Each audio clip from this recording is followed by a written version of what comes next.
The stage is set, and on that stage are the most famous names in open-wheel racing in North America. After a nightmarish 7-week federal tax evasion trial in Miami, Helio Castroneves returns to the cockpit today alongside Penske teammates Ryan Briscoe and Will Power. All the cars and stars of the Indycar Series are here in Southern California. The Grand Prix of Long Beach. For 35 years, sounds here have echoed through the stands, where legends have tasted victory. Alonso Jr. wins at Long Beach. It's the mother of the street circuits. You had Monaco and then Long Beach, California. Stars have been born here. Michael Andretti has won. Where I won my first race and my last race. When you have those memories, it doesn't get any better than that. Today, it's a new chapter. It's still Long Beach. It's such a famous race. Place where so many great drivers have shown their talent. It's Long Beach. For the first time, IndyCar stars race side by side at one of the longest-running street races in the world. California, it's LA. You want to be there. The race has got a tremendous amount of history with F1 going there, IndyCar car. Grand Prix at Long Beach. Long Beach. Long Beach. Long Beach. California. California. California. It's more than just a race. It's an event.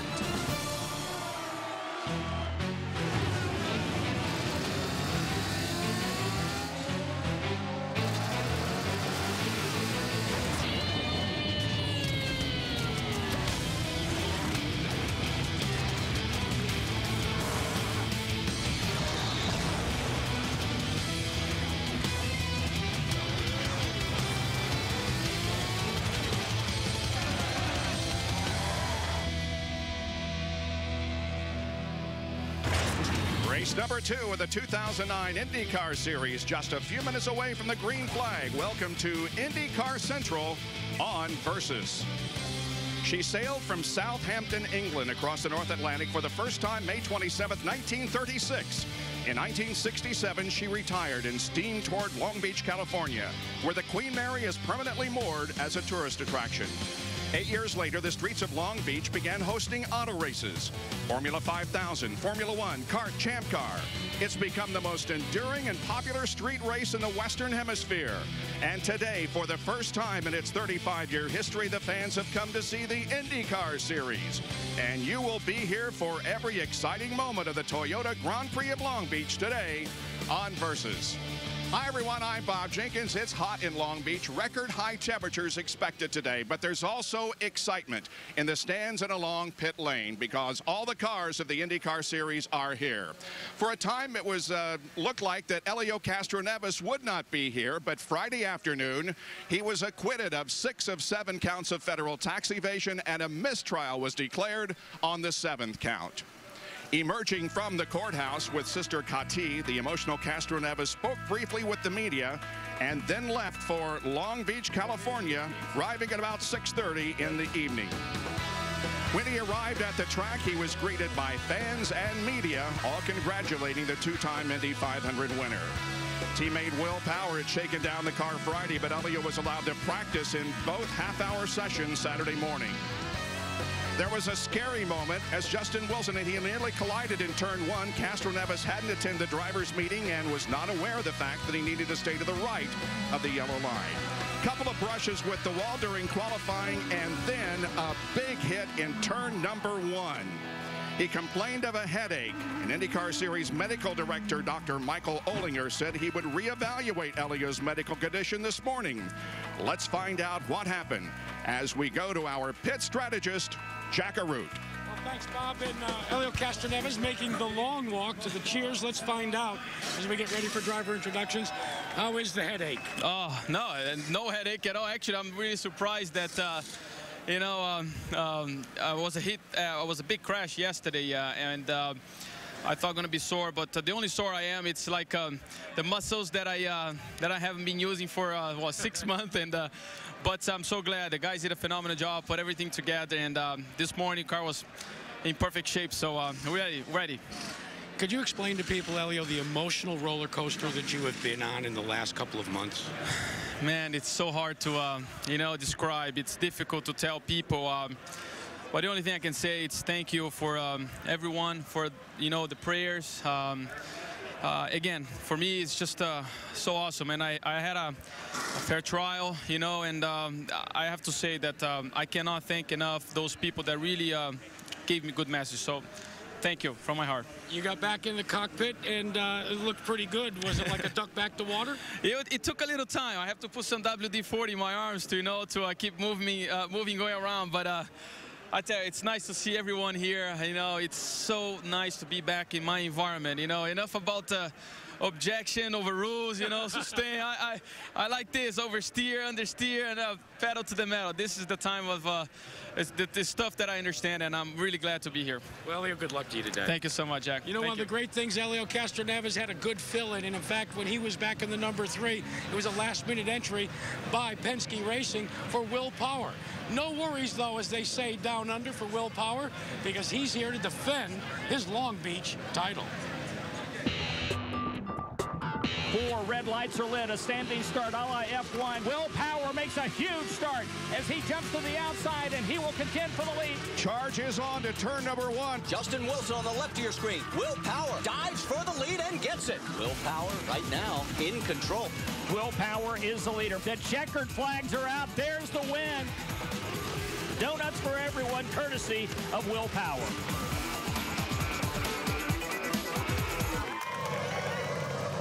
When you talk about the history at Long Beach, the last Champ Car race you won it. I know that was special to you, but I know you want to make history and be the first IndyCar, winner here this week as well. Yeah, that would be nice. I mean, we've got the perfect starting position. As you know, anything can happen in a race, but we'll be doing our best. Got a great crew behind me, and the team's done a fantastic job to swap everything over onto this car. The Verizon car, the first time we've seen Verizon on an Indy car. I know you want to race more in this car, but as of right now, you're only signed up for the Indy 500, right? Yeah, that's right. I'm doing this race in the Indy 500, and we'll see what happens. You never know. Yeah, it looks like you were holding back a lot yesterday. You come out there with a very strong qualifying run, taking that pole award.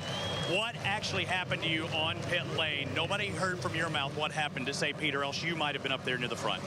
Yeah, I was trying to jump Frank Kitty in the pits, real close behind him.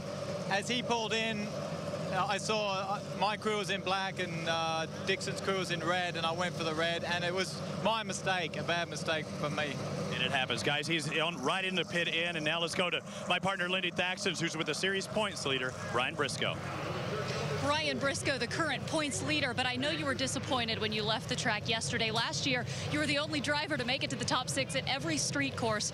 You're starting 10th today. It's tough to pass here. What do you need to do? Well, firstly, starting 10th, I'll be in the thick of it going into turn 1, and we need to try to get through safely the whole first lap.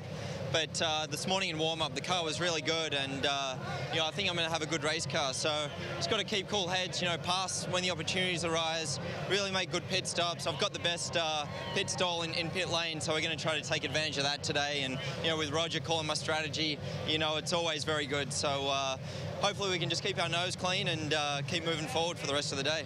You say when you put the red tires on, you lost the balance of the car. You're starting on reds today. Is there any concern of that today? Well, I hope not. Yeah, I was a bit surprised yesterday. Our first set of reds was really good, posted some really quick times, and then in Q2 we went to our second set, and they just came in like 2 to 3 laps later. They just felt a lot harder. I don't know what the deal was, but yeah, we ran on them this morning, and it all felt good. We won't use the ones we ran in qualifying yesterday just to be safe, and we'll just see how consistent the reds are today, and we've always got the blacks, the harder tire to go to for the second and third stints if we need to. Ryan Briscoe, your current points leader. All right, thanks, Lindy. By virtue of his win at St. Pete 2 weeks ago, Ryan is atop the point standings. The top 10 represented 9 different teams. Only Team Penske put 2 drivers in the top 10, Briscoe and Will Power. And speaking of Will Power, he won the final Champ Car race here last year. And he gets it. He won in the streets of Surfers Paradise to end last season. Now Ryan Briscoe wins the opening event of the 2009 season. This place has been bad to me, and it just feels so good to finally get to the end of this race. The race really just fell into our hands. Roger just pulled an amazing strategy once again, and it's just a great feeling to kick off the year like this.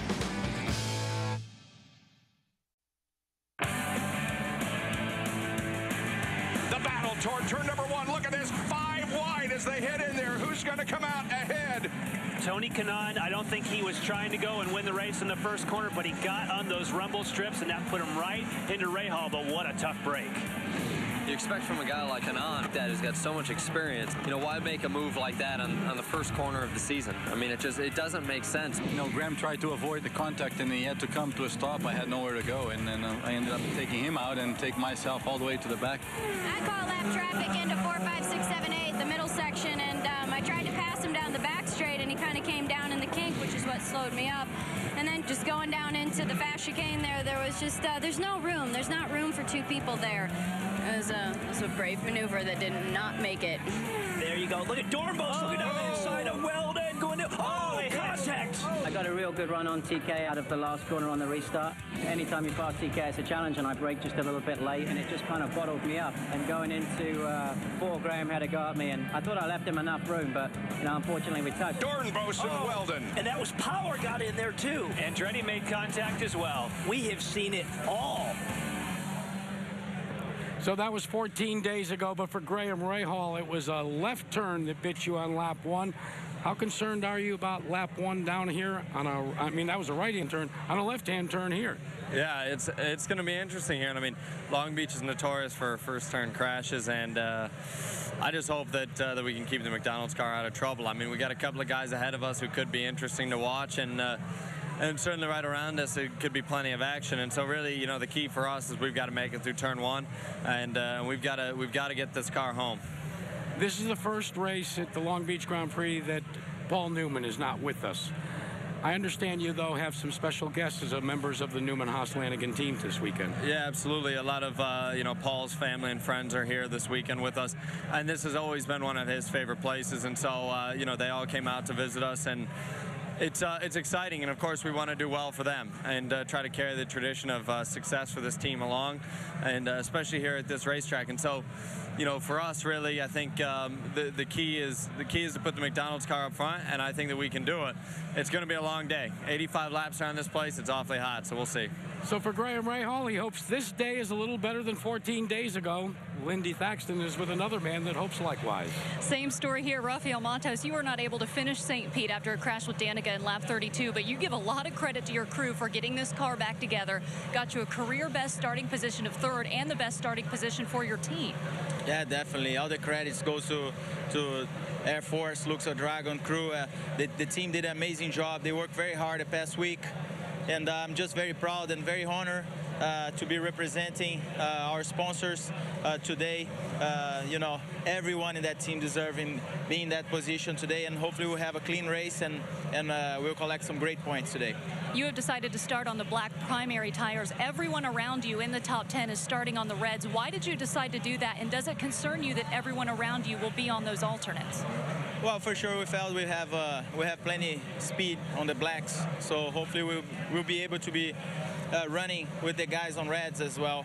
And also we're trying to save our reds for the end of the race, so hopefully we made the right decision. Our strategy looks pretty good, and I'm just looking forward racing against those guys and hopefully finish my first IndyCar race. Rafael Matos starting a career best 3rd. Robbie? It was a big day for the underdogs at St. Petersburg. Ryan Hunter-Reay finishes 2nd, the best finish ever for Vision Racing, but also just behind him, Justin Wilson, Dale Coyne Racing taking their best ever finish. And coming into this event, a lot of people are looking at you because they say, hey, St. Pete, you do that well with that little preparation going into it. What can we expect from you here? Well, we were not happy with qualifying at all yesterday. You know, it's great to be back in Long Beach, but we made some big geometry changes to the car today. This morning in warm-up, it was a completely different race car. So I was happy with it. So I'm hoping that that'll reflect on our pace today, and hopefully we can do similar to what we did at St. Pete. It was a big week at St. Pete, but also maybe an equally as big week for you here because of the engagement. Yeah. I was lucky enough to get engaged this week, and you know, to Becky, and we've been together for 5 years. Met here in Long Beach actually 5 years ago. So yeah, definitely happy, and found a great home here at Vision Racing, and we're looking at really building a platform for the season. You know, we're second in points right now, so we're looking at the future for sure. Congratulations on that engagement. A big week here. A lot of history is going to be made. History's already been made. Helio Castroneves is back in IndyCar racing. We've heard about that. But what about maybe his biggest nemesis? Word is that Paul Tracy is coming back to IndyCar racing. We'll find out more when we return.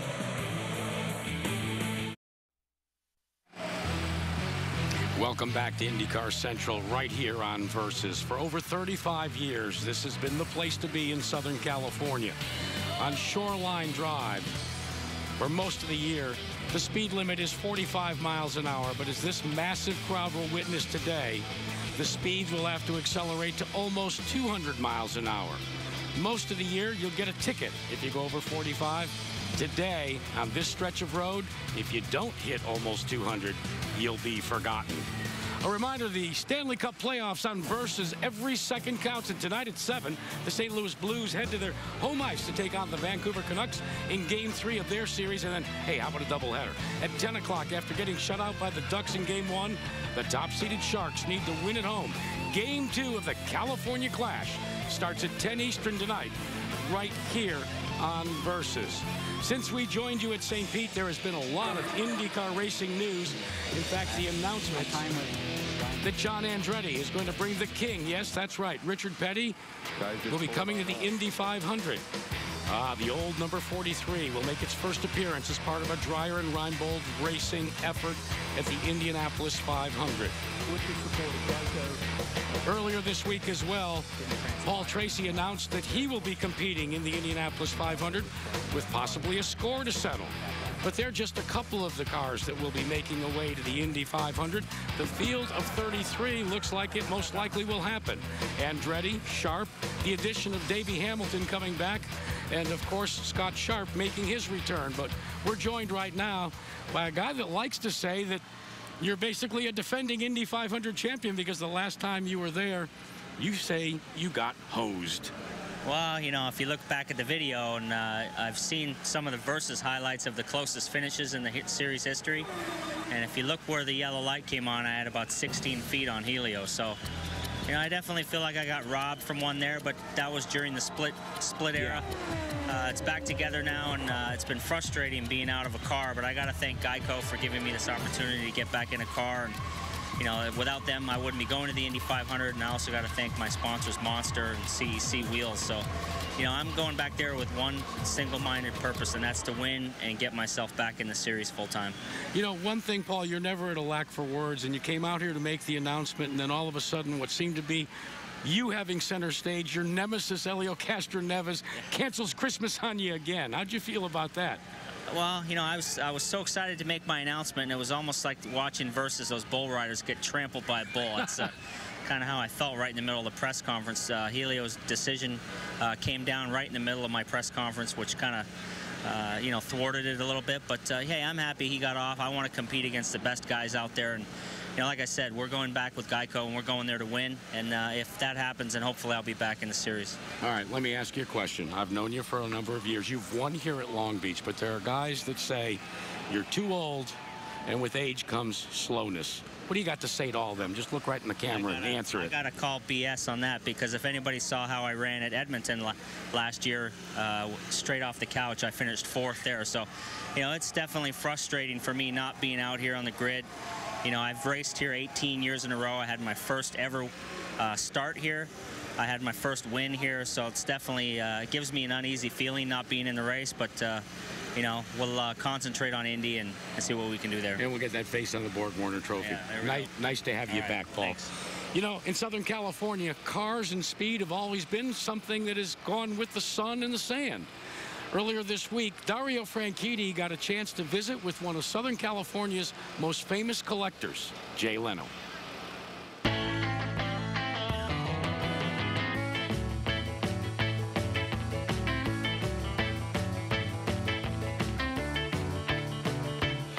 How you doing? How are you? What's going on? How you been? Right. Good? What's happening? Good to see you. Hi, guy. Oh, hello. You know, listen, I'm going to have a little bit of Grand Prix history, too. You know, the idea was you buy it, and then you get to the race, you take off the fenders, you take off the lights, you race, and then you drive it home. I mean, I love that era when you could drive something to Le Mans and then just drive it home again. This is the 20th anniversary, Indianapolis, 1932. There's Henry Ford, that kid right there. That's Henry Ford II. That's him right there. That's the field in 1932, 20th anniversary. Kind of cool. Michael Andretti's first race. Yeah. I remember one year, Parnelli Jones was with me, and Parnelli was sitting in the passenger seat. And he says, all right, you just put your foot on the gas and I'll drive. We had a Monte Carlo. That's what it was. So Parnelli's got his hand on the wheel like this. He's going, okay, and he's hitting the gas. I'm sitting in the driver's seat, and he's doing this, and he's got it floored, and we get up to the wall, and the mirror, on the outside mirror, he's going like this. He's just touching the wall with the outside mirror from the passenger seat. And when we pull in, I could go like this and get the paint from the wall off the mirror. He was that close. He was just touching it from the passenger seat, and I realized I could never do this. For most men, race car driving is like sex. They all think they're good at it until you talk to the women, and they go, no, not really. And you know what I'm talking about, man. Well, hopefully Ashley has no idea what Jay's talking about. Dario, I know this is a fun league for you, but also I'm hearing something about a side bet between yourself and Tony Kanaan. What's that all about? My little Brazilian buddy did as usual and sat at home and came up with this crazy idea that if he wins a race first, I've got to shave all my hair off. If I win the race first, he's got to grow it. So the good thing is for me, people have seen me with no hair. They haven't seen him with his whole fro thing going on. So hopefully I'll get the race won, and TK's going to have to grow it out.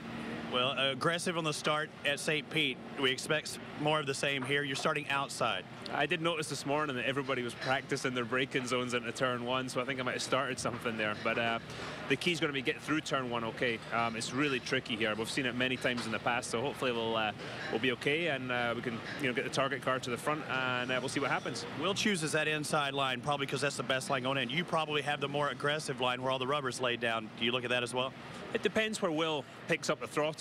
If I can get alongside Will, I think I've got an advantage going through that long shoreline bit, but we'll see. A long day out there. We don't want to lose it in the first lap. Things are definitely going to get interesting into that first turn. Outside into that first turn, Dario Franchitti next to Will Power. Boy, a lot of history here at Long Beach. 35 years of open wheel racing. Names like Andretti, Unser, Tracy. And we kick off even more history. The first time the IndyCar Series comes to Long Beach here shortly.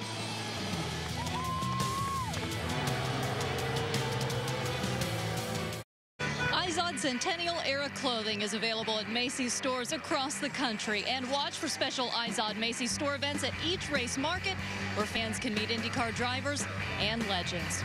Welcome back to Long Beach, a place with plenty of history. The IndyCar Series is the 4th open-wheel series to run on this circuit, starting with Formula 5000. After that came Formula 1, and then CART and Champ Car took to the streets of Long Beach. 170,000 people here for this 3-day event, making it one of the biggest sporting events in the United States. It's a place that has sent some of the biggest names in this sport to victory lane. The history of Long Beach really is you know, it's the mother of the street circuits in North America. You know, you had Monaco as your first original street circuit, and then the next one of any prominence at all was Long Beach, California. Al Unser Jr. has won the Toyota Grand Prix at Long Beach. Being able to win it 4 times in a row, it was just phenomenal, and really Southern California has been truly good for the entire Unser family. It's been special to our family. Michael won his first Champ Car race there. The Andretti name still tops the order. This is where I won my first race and my last race of my career in IndyCar, so it's been pretty special. And for me, you know, I was able to win Formula 1 and, of course, in the IndyCars. So when you have those memories, I mean, it doesn't get any better than that. Looking at the numbers between Mario and Michael and Al Unser Jr., they have collected 11 wins and 8 pole positions here at Long Beach. But Michael Andretti is in a new role this go-round. He is in Danica's ear, calling her pit strategy. We followed the pair at St. Pete. Yeah, you're doing a great job. Just another 9 laps. Give us another 9 laps.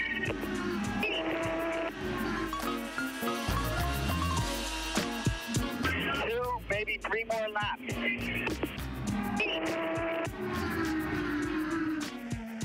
so interesting to hear her say in the pre-race show, shocking to me, I'm going to try to get less angry this year. I mean, that has been her motivator. Yeah. She has become angry because that gets the adrenaline going. So it is a tricky dynamic.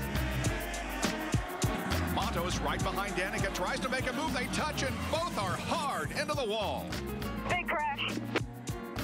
That was a very, very low percentage place to make a pass. Yeah. Obviously, he had a run because of traffic, but that's a very low percentage move. Are you okay?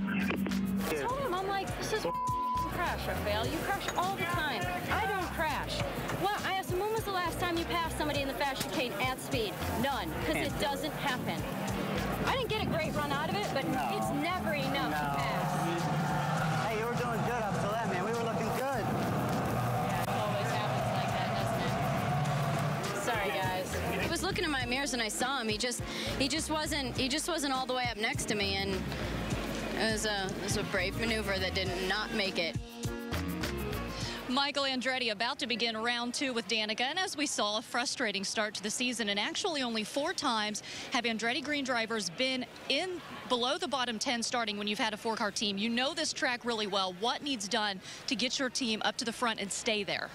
I think we're going to need a little luck. I think, you know, hopefully, you know, the yellows will come out at the right time, and we'll be able to take advantage of that and change our strategy from what the leaders are doing, and then it'll work out for us, hopefully. But, you know, it's a difficult place to pass, and when you're in the back like that, you know, we got to try to be a little creative. You're in a new role now, and obviously you're preoccupied when you're here, but does your history creep into your head during these times?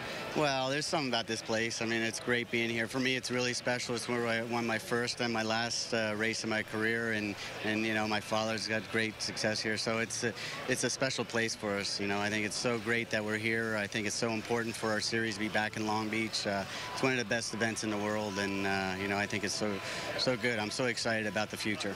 Michael Andretti, good luck to you today. Thank you. And next up, the 2008 champion Scott Dixon has had a rough start. We talk to him when we come back.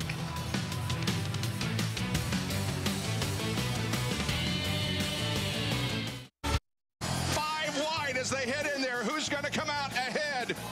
It was a tough day. You know, you always had to try and outbrake somebody into one or some other area. And in turn 1, you had little marbles everywhere. So as soon as you got inside, you know, you generally picked up speed instead of slowing down. Will Power went past his box. Scott Dixon is losing a ton of time. They still don't have him in his spot. Once you lose track position, then you're back there fighting with people that you really shouldn't be. Yep. Look at his left front. His left front was stuck and obviously is broken. So when he goes to go right here, put the load on the left front, it must not work. Yeah.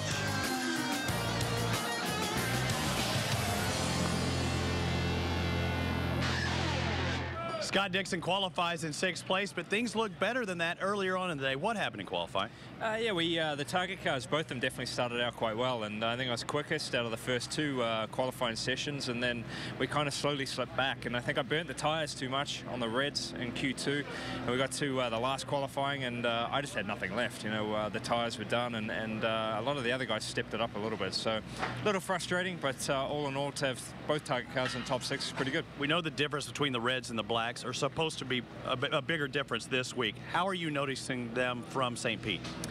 There's definitely, for the first 5 to 10 laps, I'd say double from what we had at St. Pete. I think we had about 4 tenths or 5 tenths at St. Pete, and they're about 8 tenths quicker here. So it's definitely going to be interesting, I think, to see the split at the start. There's a lot of people on different options there. So, you know, the biggest thing for us is to try and work out how long those red tires are going to last, and hopefully they last really, really well on the target car. Well, he's looking forward to today, guys. The defending IndyCar Series champion, Scott Dixon, starts in the 6th spot. Scott Dixon hoping for better fortunes today here in Long Beach. Bob Jenkins with you again with my booth mates, Robbie Buell and Jan Beekes. It's been great being here in Long Beach at the racetrack and even walking down the streets of Long Beach during the evening. You know there's excitement in the air. What's it like for a driver to compete here, Robbie? Well, the history and tradition here. If there's an oval race that you want to win, it's pretty simple. It's the Indianapolis 500. You want to win a street race, here it is in Long Beach. For me as a driver and as a fan, to have Mario, Michael Andretti winners here. Al Jr. has won 6 times. It's just an awesome venue. It's electric. I love being back. And part of it, Robbie, you talk about the legacy of Long Beach. Part of it is how hard this race is to win. It's a place that rewards aggression. Now, that aggressive style helps you in qualifying, but that's what you need in the race. It's a very, very hard place to pass. You have to use that aggressiveness, roll the dice, take a risk to move up towards the front. And I can tell you, Bob, on a hot day like today, it's going to be a tough day at the office. The big story, of course, is Team Penske now. Will Power guaranteed only one more race, that Indianapolis. How is this going to impact the whole series? Well, I think for Will Power, in a way, it's a breath of fresh air. Sure, he would love to race a lot more races, but now he's not keeping a car warm for somebody else. He has his own entry, and Robbie, he's put the car in the pole position, and 12 times out of the 34 years this race has been run, that's where the winner has come from. So half the job's done. You're right. Half the battle's done. He's starting up front. That's what needs to, that's where you got to be. But now he just needs to focus on this race. I'm sure he wasn't real happy about the answer that Elio got back with his job, but now he needs to focus on his job here and bring it home for Team Penske. No mistakes. It's time for predictions, and we're 0 for 6, guys. Last week wasn't one of our best performances. I'm going to pick, I'll go first, I'm going to pick Dario to win the race today, and the next first-time winner, I'm going to go with E.J. Viso until he wins. Robbie? I like that, but I'm going to throw to Jan first just to hear what you got to say. Okay, well, it's already on the graphic, so he's made his decision. But I also am going to go with Dario. Dario fixed their problem about wearing down tires. I think he's the man to beat. I pick him as the winner. And how can he not pick Will Power as the first non-winner? Because he won here last year, but not officially in IndyCar. Okay, to be a little bit different, I like Dario, but Ryan Briscoe, he's won the last 2 street races. I think he's got a good connection going. I think he can get it done. The guy that is my choice for non-winner is running really strong, Rafael Matos, a young driver. He won here in 07 Atlantics. I think he can get it done. Jack, we know who. Why did you pick who you picked? Basically, guys, the reason I picked who I did is I got to get the points, okay? So I said first-time winner, Will Power. Will Power won here in the Champ Car finale. I think he's going to win here, win an IndyCar as well, and really put Roger Penske in a bind when it comes time to Kansas. What about you, Lindy? I'm going with Dario. It's his 7th time driving here. He's got a best finish of 2nd, and his engineers tell me he knows every inch of this track surface like the back of his hand. Best finish by a non-winner. I'm going to go Will Power, obvious reasons, and also in case he does win, which I think he could, I'm going to get points either way. Robbie? I'm going to double up on what you said about Will. I think he has a very good chance of winning, but I think he'll be the top non-winner. On the other hand, the guy that's just to the right of him, I think he's going to be super aggressive. Watch that start. He's stuck on the outside. If Will pushes it too much, he's going to take them both out. But I think Dario Franchitti, as we've talked about, aggressive is what it takes to win here. That's what Jan said. I think Dario's going to get the whole shot and take the victory. And there you have it. We hope we do better than we did 2 weeks ago in Long Beach. Thanks for joining us on IndyCar Central on Versus. The crowd is ready, and so are we. The command to start engines is next from the streets of Long Beach, California. The Grand Prix of Long Beach. From F1 to kart and the Champ Car Series. Michael Andretti has won his first IndyCar race. It's the mother of the street circuits. You had Monaco and then Long Beach, California.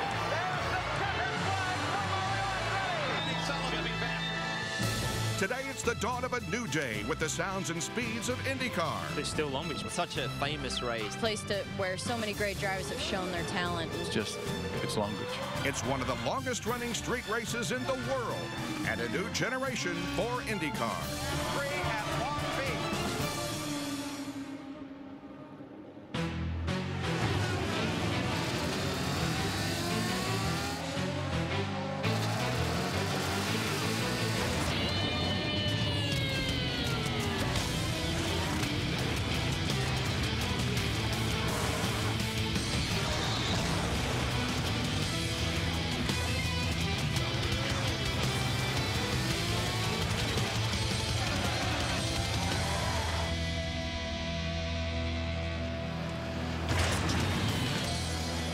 What a beautiful setting. The crowd is ready. We are ready for the 35th running of the Toyota Grand Prix of Long Beach, and we are with you on Versus for this 85-lap event.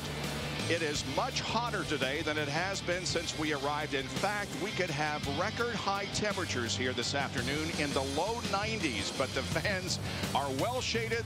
They're ready for the action, and so are we. The guy who will give us the command is the Executive Director of Motorsports for Bridgestone Firestone North America, Al Spire. It's time for those most famous words in motorsports. Please welcome back the Executive Director of Bridgestone Firestone North America, Al Spire, as he gives the command. Drivers, start your engines!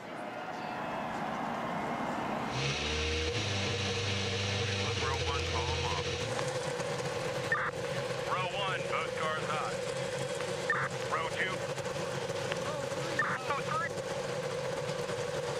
4 hot. 5 hot. Row 7 hot. 8 hot. And they go all the way back to row number 12. The cars are fired, and we're getting set now for 3 pace laps before we get the green flag and the start of today's race. Will Power, an incredible story since this whole thing began on really Thursday afternoon. Will Power practicing Helio Castroneva's car, taking it to P1 in practice, and then bringing out a car that he had never driven and puts it on the pole. And the whole mental roller coaster of that for a driver, what a great job he did to get into a second, to get into a totally different car after being quick in the number 3 car that Helio's now in and putting it on the pole, just shows you that when a driver can get in the cockpit, they got this great ability to flick the switch and do their job. And Robbie, you mentioned it in the open in that he is a great qualifier, but now he's got the toughest job of all. He's got to bring it home. He did it here last year, but this is a whole different can of worms. And he needs to do it for Team Penske. Bring it home for Roger. The high-rise condominiums are filled, and Power's not rolling. Power not rolling off the starting grid. We heard the IndyCar Series officials say that row 1 was hot, but he didn't roll away. Well, just because I said roller coaster didn't mean that he needed to finish that off with dip, the big 120-mile-an-hour dip. Wow. Well, we don't see him coming out of pit lane, but hopefully that car will get going and we can have our regular starting lineup here. And just because he hasn't started right now, if they get him refired, he can weave his way back up the field and assume his position. Through the fountain area, this is turns 2 and 3. Here he is, right in the center of the screen, so they got him running. Carries Verizon sponsorship on the car. It'll be number 12, so he is running and in the middle of the field, and as Robbie said, he will weave his way up to the front. That's a bit of a yeah, no kidding. Just adding another chapter to the drama that we've had all weekend long here. Will Power won the Peak Performance Award, his first career pole in the IndyCar Series. His previous best start came at St. Petersburg in 2008. Great job by Will. This is the 42nd, by the way, pole position for Team Penske in the IndyCar Series. And remember, this year, the pole sitter is getting 1 point for being on the pole. All right, we got about 2.5 laps before the green flag. Plenty of time to get down to Jack and see what the strategy he's going to be talking about in today's race. Jack? Well, guys, remember when Michael Andretti told our pit reporters that he may have to go a little bit off what the norm would be? I think what he's talking about is trying to get off sequence. Here's the way I break this one down, guys. I think as narrow and as tough as it is to pass on this racetrack, if I'm not with the front pack, basically what I'm going to do is I'm going to try on what they call short pit. You can run this race in 2 pit stops. The windows are real wide. So what you can do is you can either short pit on the second stop or you can short pit on the first stop. I think if I'm Michael Andretti in that Andretti-Green combination, I'm going to bring my guys in a little bit earlier than maybe that 19 to 24 lap window and then roll the dice a little bit. in hopes that maybe I might be able to win some positions on a track that is tough to pass on by bringing my guy onto pit road. Let's check in with Robbie Thaxton. I mean, Robbie Floyd. Yeah, sorry, Robbie. I'm married already, Jack. My wife's last name is Floyd, but I got an update on the Verizon team already. A little problems, communication problems. Evidently, the wire's not hooked up underneath the side pod going to the antenna. That's why they don't have communication. I'm not sure if that's why they stayed here, but they were searching for everything, maybe looking for other helmets, anything else to try and help the communication system. They're scrambling, but guys, it looks like it's maybe just one simple little plug that's not hooked up that's causing them problems right now, and that's big, especially here. Here's the tire selection. Of course, they have to run at least 2 green laps with the red alternate tire, but it looks like most of the field has chosen to start on the reds. And, you know, at St. Pete, Jan and I kind of disagreed with this. I think, you know, all these guys starting on reds up front is good. But, you know, it's the last 30 laps of this race that matter. So, you know, that doesn't concern me right now in terms of what your choice is. I think you just got to set yourself up, and it ties all in with the strategy that Jack was playing. There's so many variables here of trying to get out of sequence and just making that right call. It's endless, Jan. Now, you talk about sequence, and that's why the radio is so important for Will Power, and you could see they're going to the pit board. Now, a lot of teams have a pit board out there anyway in case of a radio failure, but when you're trying to call strategy and you drive for Roger Penske, or in this case Team Penske, making those calls, John Erickson will be on the radio to, well, not on the radio, he'll be on the radio to the signboard man to get that information to Will Power, because today when you pit, as Jack said, that's going to be key. Through turns 10 and 11 onto the front stretch. Our Mobile One track conditions show you right now the air temperature is 88 degrees, but it's expected to go into the low to mid 90s by the time the day is over. Our track temperature up to 121 degrees, but there is very, very little humidity in the air. Here's our starting lineup. Couple of drivers having their best qualifying performance ever. Rafa Matos, EJ Viso had their best qualifying performances in their IndyCar Series career. Alex Tagliani and Ryan Briscoe, the winner at St. Pete 2 weeks ago, back in row number 5.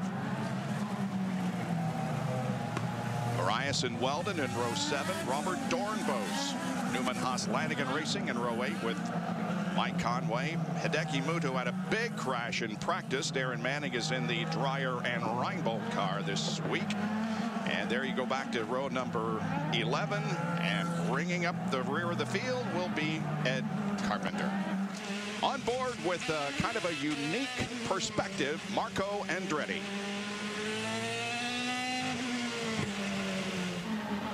On board here with Ryan Hunter-Reay, who had such a great performance at St. Petersburg, finishing in the runner-up position. Helio Castroneves will carry an onboard camera. And he is finally where he wants to be, in the cockpit of a race car. Justin Wilson will carry a camera. He, too, with an outstanding performance at St. Petersburg. And here's the guy that you want to keep an eye on. The series champion of the Firestone Indy Lights last year, Rafael Matos. And he will be starting toward the front of the field today in the Toyota Grand Prix of Long Beach. Off of corner number 11, the cars will begin to move side by side down the front straightaway. Here they come. The 35th running of the Toyota Grand Prix of Long Beach. And the Apex Brazil green flag is out. Here we go. Turn 1, a hard left-hander. And Power got a great jump. Franchitti has already lost 2 spots. Pretty sorted out up through the top bunch there. Get through it, guys. A lot of racing left. They are. Oh, it's tight in the fountain. That's Kanaan to his left. Oh, that's tight right there. Kanaan had to back off. Elio gets the spot. Kanaan carrying Dr. Pepper collars on the car this weekend. It's red and white. Don't confuse it with the normal green that he normally runs. Matos has moved to 2nd position. That's Justin Wilson 3rd. In a way, he inherited that from Dario Franchitti, who had an awesome start in St. Petersburg, but here it just looked like he was left when Power took off. Off on the backstretch, the 2nd fastest portion of the racetrack. It is, and they're coming into turn 9. Look at the bumps under braking. Watch these guys bounce around and braking. Everybody there, we've seen all kinds of trouble as guys go to the brake pedal there and basically miss the turn. So that's going to be a key spot as this race unfolds. Ooh, E.J. Viso, easy to spot that bright green number 13. He was really strong into the hairpin. Alex Tagliani with a wiggle there coming through turn number 11. On board, Rafael Matos running second to Will Power. By the way, my pick, just to point it out, my non-winner, Rafael right there. It's just early. One lap complete, Robbie. I'm a fan. I'm a fan. Well, we're a fan also that they're all still running after lap 1. Traditionally, there are big issues when you have a street circuit and you're trying to get everybody funneled down, but that was a great first lap. Now it's not one of these things where, hey, I got knocked out in the first lap. Everybody's got a shot here as they get sorted out to go for the win. And this turn 1 here at Long Beach is much harder, much tighter than the turn 1 at St. Pete. And we had all kinds of problems at St. Pete. I think maybe the drivers learned a lesson. Well, they also were told a lesson from Brian Barnhart at the drivers meeting, saying that, look, you're professionals. I know you were rusty in St. Pete. Pull it together here in Long Beach, and no one wants to crash out in the first corner of the first lap. But psychologically, too, at St. Pete, we were on that runway. You had all that extra tarmac, so it sucks you into thinking you can get away with more. Here, it's tighter with regards to the walls. You don't just have that visual perspective as think, I got plenty of space. Now, talking about tight, did you see how close Justin Wilson, remember that's new colors, not the same colors we saw the car in St. Petersburg, the black and red Z-line entry. He was right on the gearbox of Rafael Matos in the hairpin. And he's getting close there. Remember, of this top 10 pack, that car of Matos, the blue and silver car, he is on black sidewalls. Oh, look at that. He ran up right under the rear wing. Jack? After that St. Pete wreck, Rafael Matos was gathered up with his owners, Jay Penske and Steve Luxo, and they sat him down in what we called a debrief. First, they got over the perfunctories of what were you thinking when you collided with Danica Patrick. And then they cited an adage of the late Sterling Moss, the great Formula One champion, and shared it with Matos as a Formula One devotee. He said, Moss always said, to finish first, you first must finish. They told him he had to use patience. He's exercised that patience since he hit the pavement here in Long Beach in practice, qualifying, and now in the race. And when you talk about patience, Jack, he has to be patient. Robbie, you mentioned he's on the black sidewall, Firestones, the only one in the top 10 to choose that. And now he is going to be slower initially than those on reds. And if he's patient, the car will get faster. I think they will. Maybe be slower. Let's just see. He really likes his cars on black. But that's what I say. These first 10 laps of measuring against Rafa Matos on those black sidewalls to everybody else, this is going to help kind of lay the groundwork for what strategy is going to be. Well, I'm just saying he's slower right now at this moment, which was why Justin was climbing all over him. But as each lap goes on, he should get faster. Those on red should get slower. Great point. Great point. Especially we're at record temperatures here. What are the track temperatures? 121 degrees already? Right ahead of Elio Castroneves. Good battle. That's Graham Rahal just ahead. E.J. Viso's ahead of Graham. Now, Graham is running a different setup than Elio. We might be able to see a little bit on some of the straightaways in that Graham is running a little more downforce. So when he gets on shoreline drive, Graham is going to be a little bit slower. But in these sections right here where you're really leaning on the car, they're taking more downforce and keeping the thing nailed aerodynamically. Lost Elio's camera there for a moment. Everything's cool, though. Yeah, and this is a really good place to measure what Jan was talking about. Look for Franchitti, though. Franchitti's making a move on the outside. Justin Wilson. He's got a wheel there. Franchitti looking for third. He's got the right line, and he'll take third spot from Justin Wilson. Nice job. That was picture perfect. Well, this is only the second IndyCar Series race that Will Power has led. He led 3 laps last year at Mid-Ohio, but he's led since the drop of the green flag here at Long Beach. Back with more in just a moment. The IndyCar Series on versus non-stop.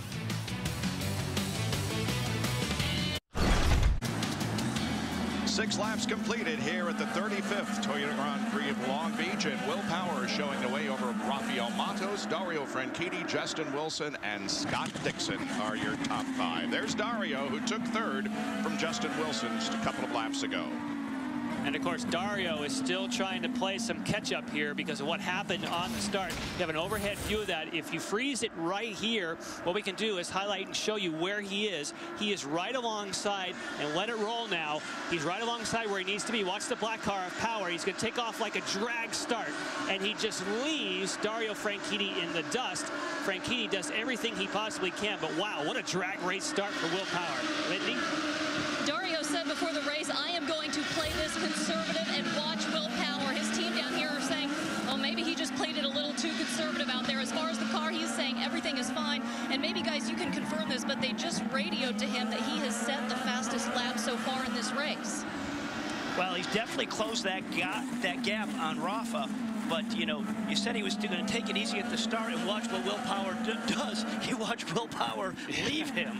Yeah, and Lindy, it's so funny how they cheerlead because he's done the 2nd fastest lap of the race. Rafael Matos is a little bit quicker, but it doesn't matter. If you're close enough on the radio, hey, come on, man, you've done the fastest lap. Let's go for it. He wouldn't know. It just gets the guy going. Okay, Jan, so look at the gap right now between Will Power and Rafa Matos.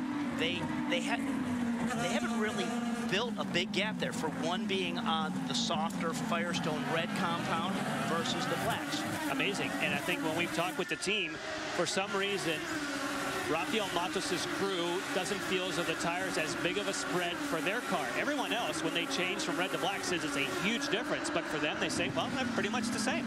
And everybody always has a little bit of difference in the balance of the race car. I know Rafa's guys, what they focused on all weekend here is power down. And what that means is the better he can hook up and put that rear rubber down to the pavement, the faster he accelerates off the corner. And that has been their focus. Let's take a look at our GoDaddy biggest movers. Alex Marias up 2. Matos started 3rd, currently 2nd. Wilson 5th to 4th, and Dixon from 6th to 5th. GoDaddy.com, where you can make the web your domain with a .com name for less than $1 a month. Well, the interval has stayed just about the same in the last few laps. 0.8 of a second for Will Power and Rafael Matos. There's Graham Rahal, who's back in 7th spot. Graham Rahal, he's tight. He's pushing. We talked about just before the previous break that he has a little more downforce. That's a situation where as the track slickens up and tires wear down, he'll be in a better position. So, Robbie, in the next few laps, we'll start to see what happens to Graham Rahal. We'll also see what happens with Matos on his primary Firestones.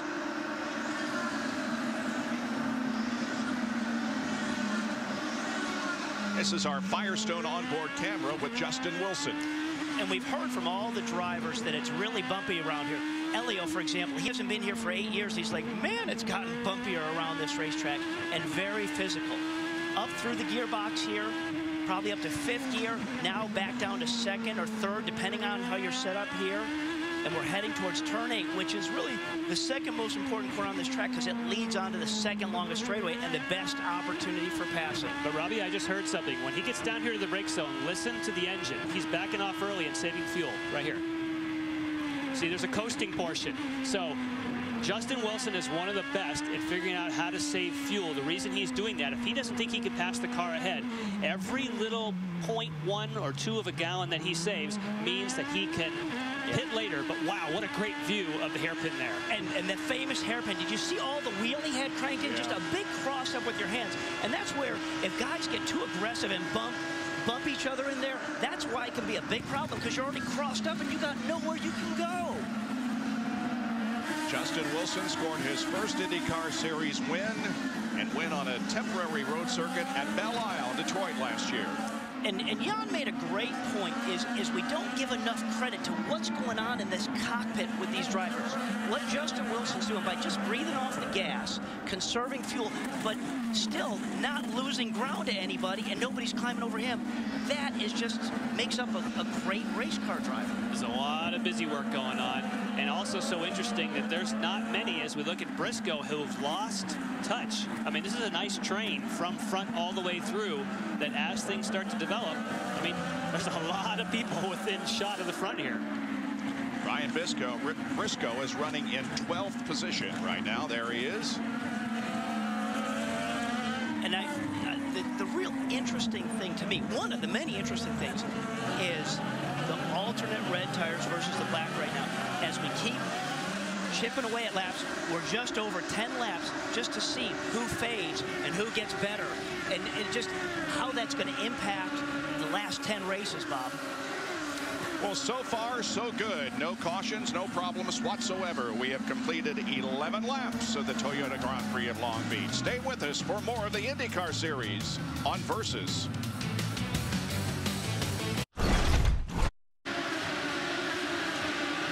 The IndyCars roar here in Long Beach on Versus as Tony Kanaan, who started in the 11th position, has now gained 1 spot.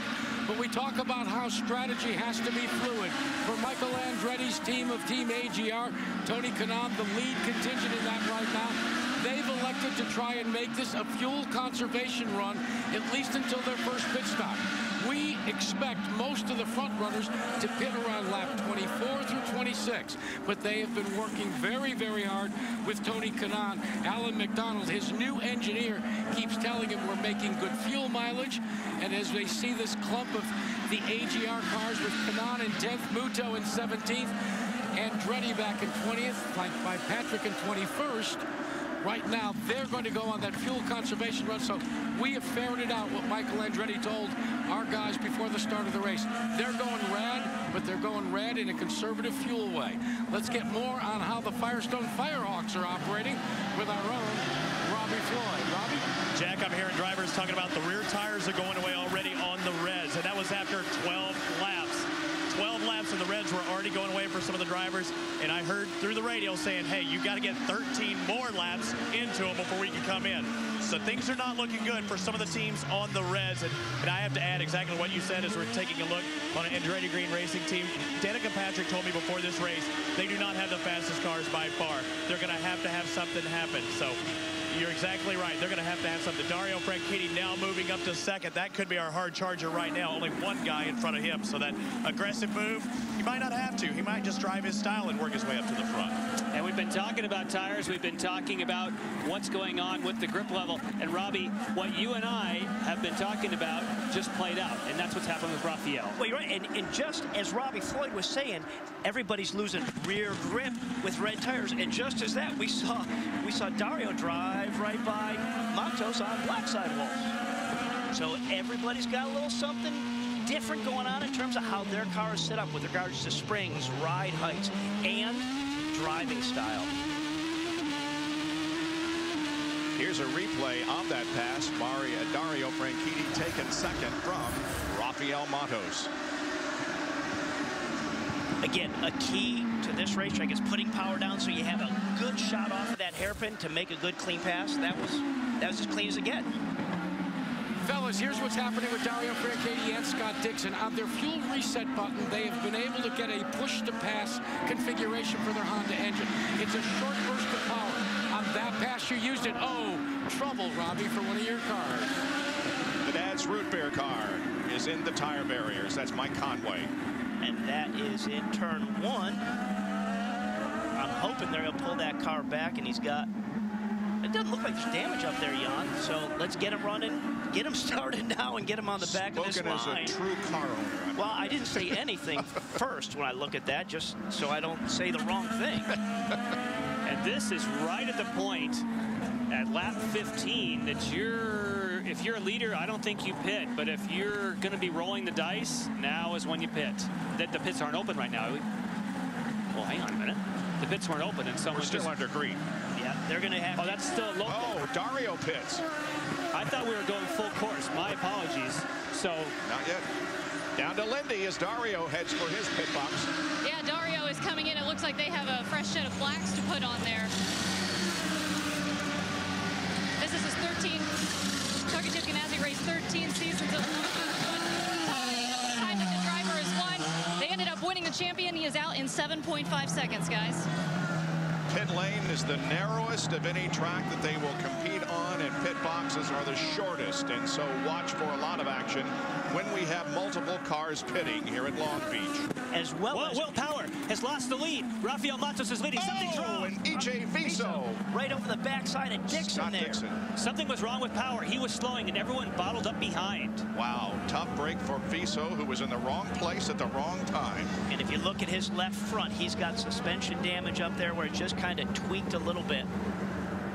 Now we're full course caution. My apologies for earlier. When I saw Mike Conway down there, I thought we were going full course. I did too. Yellow. But they talked about this morning in the drivers' meeting that they're going to try their best not to go full course caution. But now Dario's caught a break. I was going to say, look who is in the catbird seat. Dario by coming in there. Because now what's going to happen, everybody else is going to come in, and he's going to cycle to the front of the line. And he put on black sidewalls, And guys. another person who took advantage, Danica Patrick, had made a pit stop just prior to that, so she'll be in the same league. Conway has made his way to pit lane. Hopefully he'll be able to get back in the race. Stay with us for more of the Toyota Grand Prix of Long Beach. Versus nonstop. Stay with us.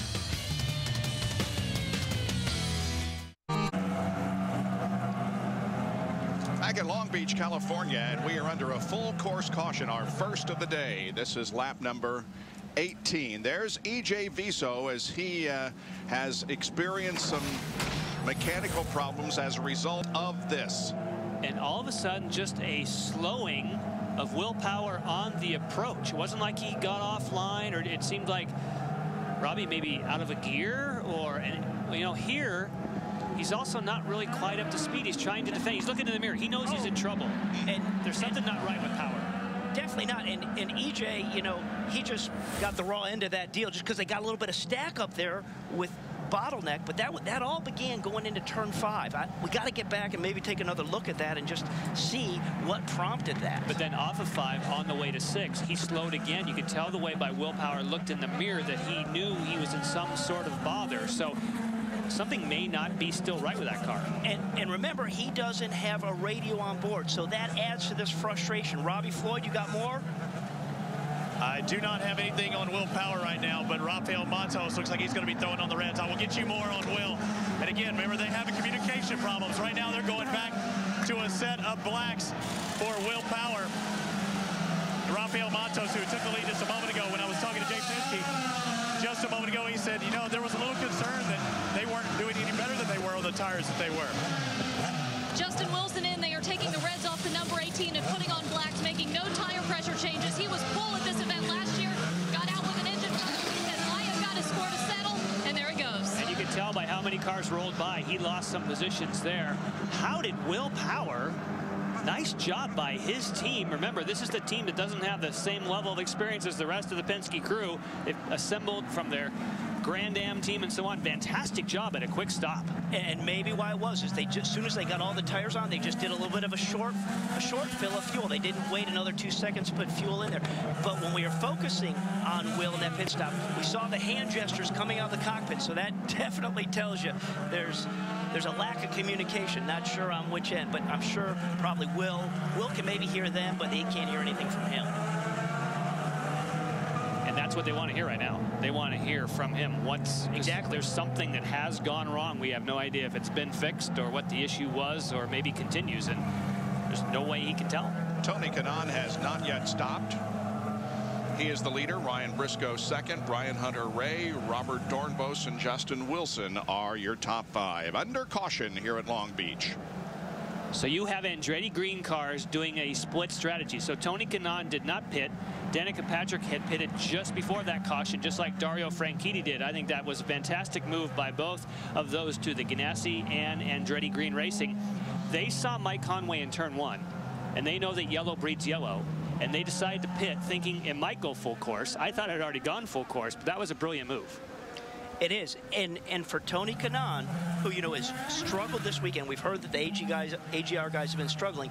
He has to get off sequence somehow. So it was pretty clear for him to stay out on course there. Braking and braking points are so important at a street race like this. We saw the 24 car might have missed the brake point there in turn number 1. Maybe it was a problem with brake bias. Here's Jan Bikas. You may have heard the saying, a driver standing on the brakes. Well, with an Indycar, you do even more than that. The pedal pressure is as much as 400 pounds. Next time you go to the gym, try that with one leg.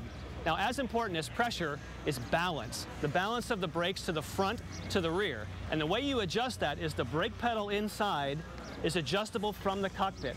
If I rotate it, you can see it turns, and it turns a pivot, almost like a teeter-totter, either towards the front or towards the rear. Now, one full turn in the cockpit equals 1% change. You may say 1%, that's not much. Well, all these cars run just about 55% of the braking to the front. And the teams really don't like to go more than 2% either way. So 1% is actually quite a big change.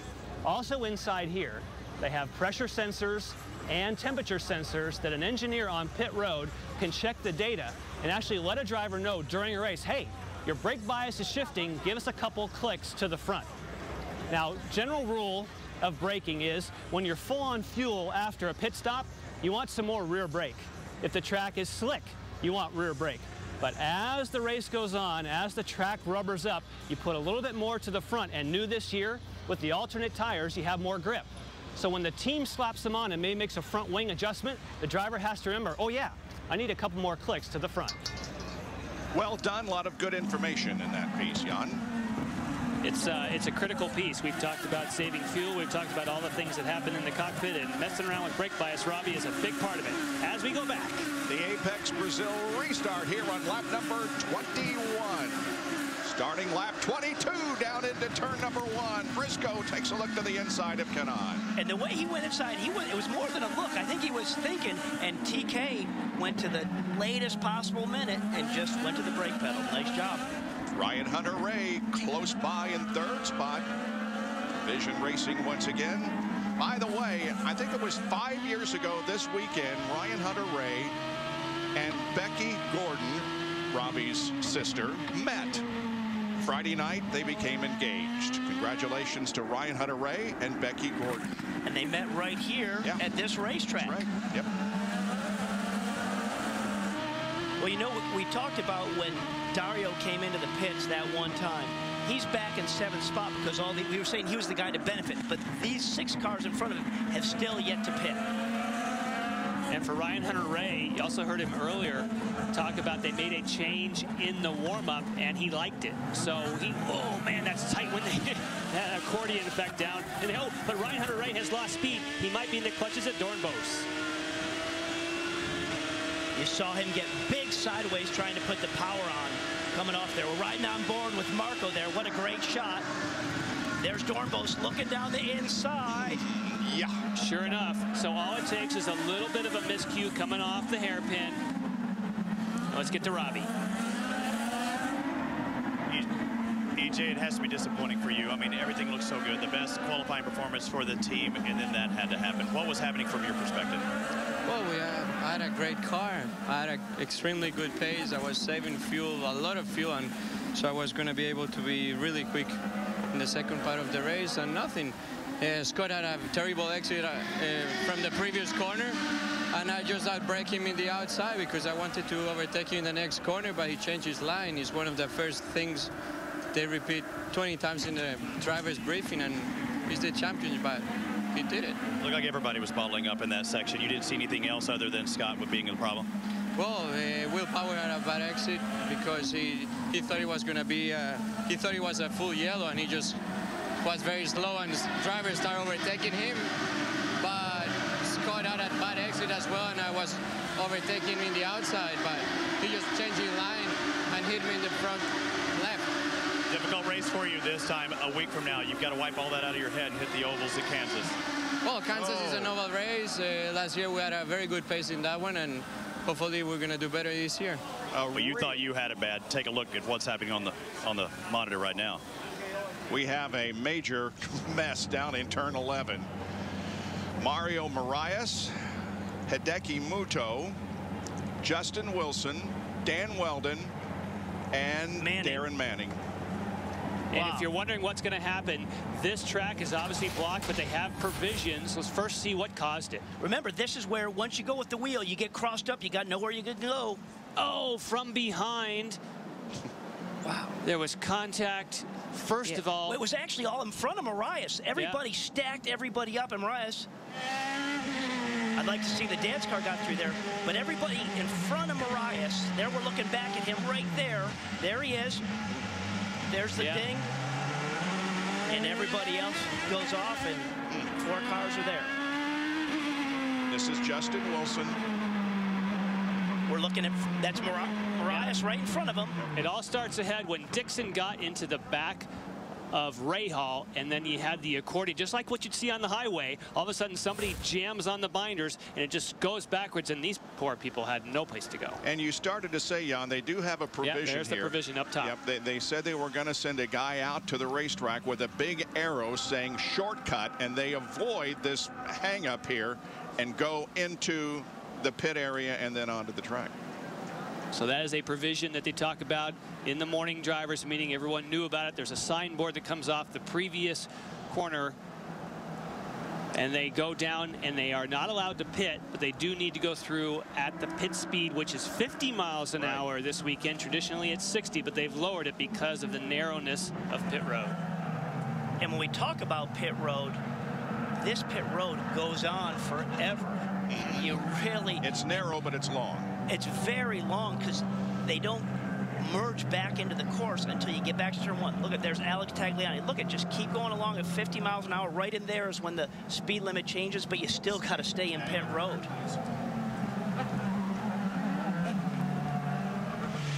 And there's our onboard camera with Alex Tagliani. Notice that on the side pod of the car, Vegas Hard Rock Hotel and Casino with sponsorship this week on the Alex Tagliani car.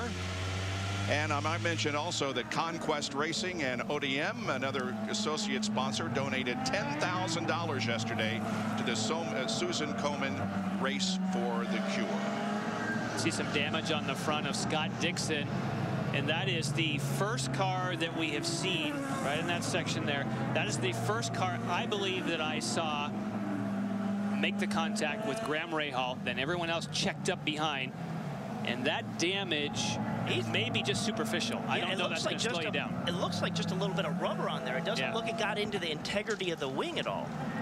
I meant to say ODW Logistics on the Tagliani car. You know, even more so with Dixon. We just heard from E.J. Vizo a little bit when we had that bit of stack up going into turn 6. And if anything, I would have thought Dixon maybe had some damage to the right rear, but obviously not. Pits are still closed, so we're going to take another break and be back with you with more of the Toyota Grand Prix of Long Beach under another full course caution with 24 of 85 laps completed on Versus. Indycar Series on Versus back with you at Long Beach, and here are the cars that stacked up there between turn 10 and 11. Weldon, Marias, Wilson, Manning, and Muto. And we know that Justin Wilson is out of the race with a broken wishbone on the suspension. And we also, you saw during our non-stop, several cars did make pit stops, including Tony Kanaan and others, giving the lead to Marco Andretti. We're looking out of the back of Justin Wilson's car at the right rear suspension. Wow. Yeah, when it collapses. Look at that. There it is. My. That lower wishbone. Well, down to Lindy. Yeah, Justin Wilson at first was saying, hey, I think I'm okay. Let's come in, put some fuel in there and look at the rear wing and see if we need to do anything. When he came in, they turned the car off. That's when they say, hey, the wishbone is broken and we are out. By the way, Briscoe came in. Roger Penske has been telling him you need to push to pass on these straights. He came in, took off the reds, got onto the black tires, and they made no adjustments to his car.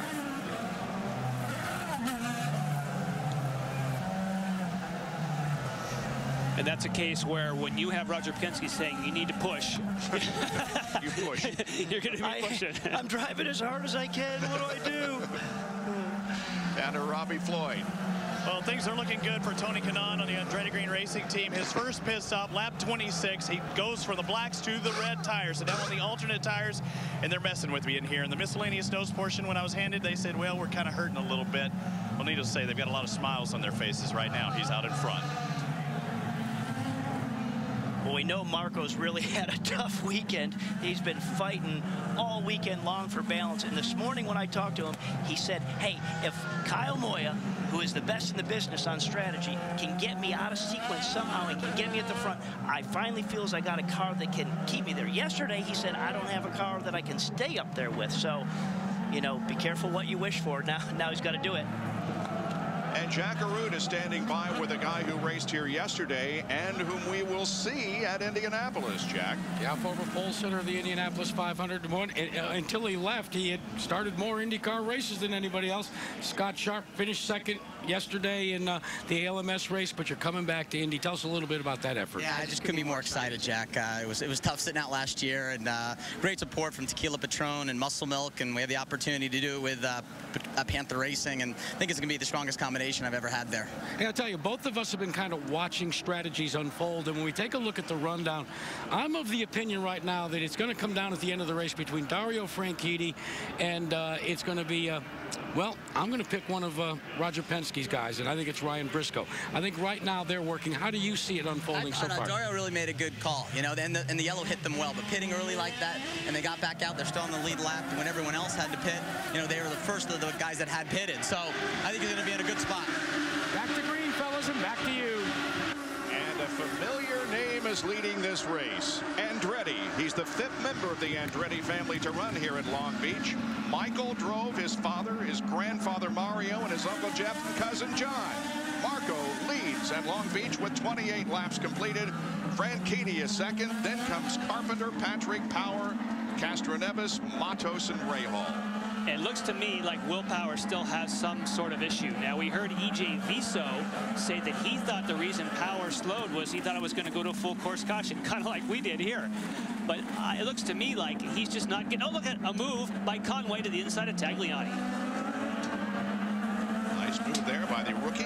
Thanks for calling that out, Jan. I just enjoyed watching that. And he was on red, so... The Dreyer-Reinbold strategy is opposing to many other teams, and this will be interesting in this stint to see what that opposing strategy does. We saw Tony Kanaan pit. He changed to reds, and Matos, who started on blacks, is now also on the reds.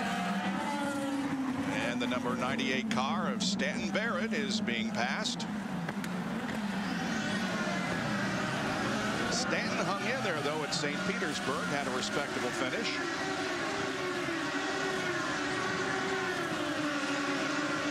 These cars, this is the time when trimming the car out, taking a little downforce out of the rear wing is going to pay, and that's what the Penske team traditionally does. You saw Briscoe take a look, and actually that's Mira around the outside. But when you all get grouped up coming off of the hairpin and running down shoreline, those cars that have trimmed out, that have a little less drag, it gives you a great advantage to maybe get a bit of a slipstream. If you're carrying more downforce, you're sometimes just stuck along for a ride. And another theory to that is if you just slow down in a corner and you keep the guys behind you in the slow corners, you know, once you both go to power, you go to power at the same time. If you got less downforce in the car, they're not going to pass you as long as you stack them up getting into the corner. So interesting to see that graphic of Andretti Green Racing. Wasn't that long ago we showed that graphic? They're all running around the back, but now through the strategy, it's really shuffled it up. This is Marco's 50th career IndyCar start, his first at Long Beach. Michael won in '86, then Mario won here 3 times in '84, '85, and '87. Lindy has Justin Wilson. Justin, from your perspective, what could you see happen out there?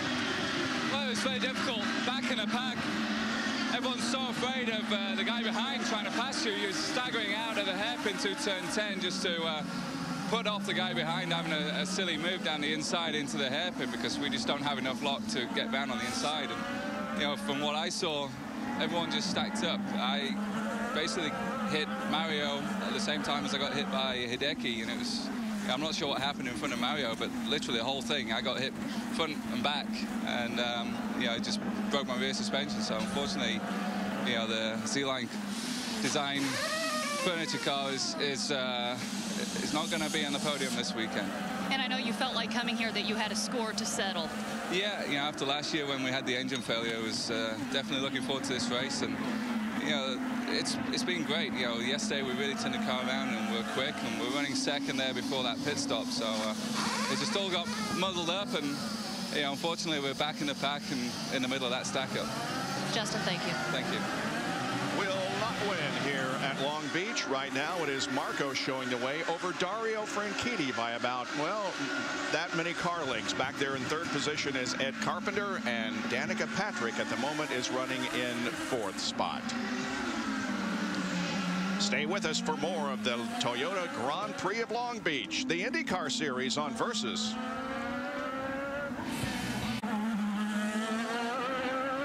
Long Beach in the Toyota Grand Prix, it is Dario Franchitti back in the IndyCars for full season after last year competing in NASCAR. And speaking of NASCAR, for those of us in the over 50 set, congratulations to Mark Martin, who won last night at Phoenix, and also a tip of the hat to Sam Hornish Jr., who was 9th last night. Running in second spot, about 3 seconds behind, there's Danica Patrick. Then comes Power, Matos, and Castroneves. And it's worth reminding that Danica Patrick and Dario Franchitti were the two great beneficiaries of that early pit stop just before it went full course caution. And you know, Danica's staying, you know, Dario's not that far ahead of her, and she for a long time was stuck behind. It was Ed Carpenter before he made his pit stop, so she's hanging in there. By the way, this is the anniversary of Danica's win in Japan. It was on this weekend that she won in Japan, and of course the final Champ Car event was held here in Long Beach. Down to Jack Arute. All right, fellas, I'm watching the way things are unfolding, and as I said when we were talking to Scott Sharp, I think Dario Franchitti has a decided advantage, and here's why. They have gotten rid of the Firestone alternates, and they have gone to the Firestone primary tire. In talking to them, they like the way that tire performed. They would like to have a Firestone alternate at the end of the race. Here's what I think's happening with Dario, guys. Dario is making fuel. He is conserving as much fuel as possible so that his short pit will come in his final stop. He's going to try and go a little bit longer than normal. For Danica Patrick, well, that's that Andretti Green strategy we've been talking about. They're just trying to set a steady pace. And in some cases, Robbie Buell, for Danica Patrick, her technique, slower is in the end result faster for her because she's not so slow that Will Power can pass her. And remember, Danica, she was pretty quick in Saturday morning practice, but at the beginning of qualifying, she just put on some new tires and just spun and clipped her wings. So she really didn't get to post a time in qualifying. That's why she was starting all the way back in the 22nd spot. You got to be really impressed with the guy with whom we were riding there for just a second. Rafa Matos. Good run so far. He's up to 4th spot. There he is in the Lusso Dragon team. Now, and again, let's keep an eye on Rafa there, running in the 4th spot, chasing down Will. There he's on the red sidewalls. He started on the blacks. Are those reds going to get him close enough, Jan, to challenge Will? Just so interesting that we just see the reverse of what we were watching earlier. Just switch cars on two different strategies, but you know how we'll find out on the next stop when you have a choice of going either way. Once you've already done your primaries and alternates, you can put whatever you want on. Then we'll find out what people really like. But it's important right now with Matos being on those reds to take advantage of it if he can. Yeah. Not don't be stupid. You know, make smart decisions, low risk moves. You heard before, in order to finish first, you must first finish. Yep. As we heard about his debrief. And Stanton Barrett is in the runoff area. We heard in the drivers' meeting they're going to do everything they can to not go full course yellow. Jan, you mentioned this earlier. So they asked the rest of the drivers, just show some courtesy to the safety workers. Don't just blast through there. Just back it down a little bit. And if you do that, we won't have to go full course yellow. And that's going to set the tone for the rest of the year, too. Yeah, it's funny. We're happy to be looking at Castroneves at the same time. You talk about full course yellow. I thought about when we were going long and didn't have any yellow. This is at the moment local because we know that Stanton Barrett is in turn number 9. That's right where these cars are. This is where Al Unser Jr., who is one of the driving coaches for the Indy Racing League, spoke to the drivers and talked about, we want you to give those corner workers a break, just what you were talking about, Robbie. And he was pretty passionate about selling that, saying we really need to look out for those safety workers, and they did a nice job there.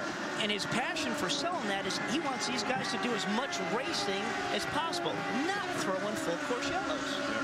I was starting to say that Castro Neves is the one guy who wants full course yellows today, and I don't mean strategy. When you haven't driven for 6 months and we start going a really long stint without any yellow, I'm thinking, oh man, that's going to be tough for Elio. And this morning, when we saw him at the drivers' meeting, he said, that's what I was going to say. Yeah, we were standing there together. He came, he said, oh, my arms, oh, my legs. He said it wasn't from his hit. It's just the fact that he's been out of a car for 6 months. Using muscles that he hasn't used in a while. Yeah, adrenaline takes over. Like I say, his passion for what he does and being back in his environment right now, adrenaline's going to overrule. Oh, my arms are tired. Well, Dario leads the race. You mentioned Al Unser Jr. He won another race here yesterday. This is the Toyota Pro Celebrity Race, and here came the celebrities down for the green flag start, rumbling off into turn number 1. Raven Simone. Oh, hard into turn number 1. She was okay. I don't know what happened. Something broke on the car. Here's the big moment. A 2-car incident. Danny Way and Farnsworth Bentley, that gave the lead and the win to Keanu Reeves. But in the pro division, Al Unser Jr. drove through the whole field and won it. Way to go, Al Unser Jr.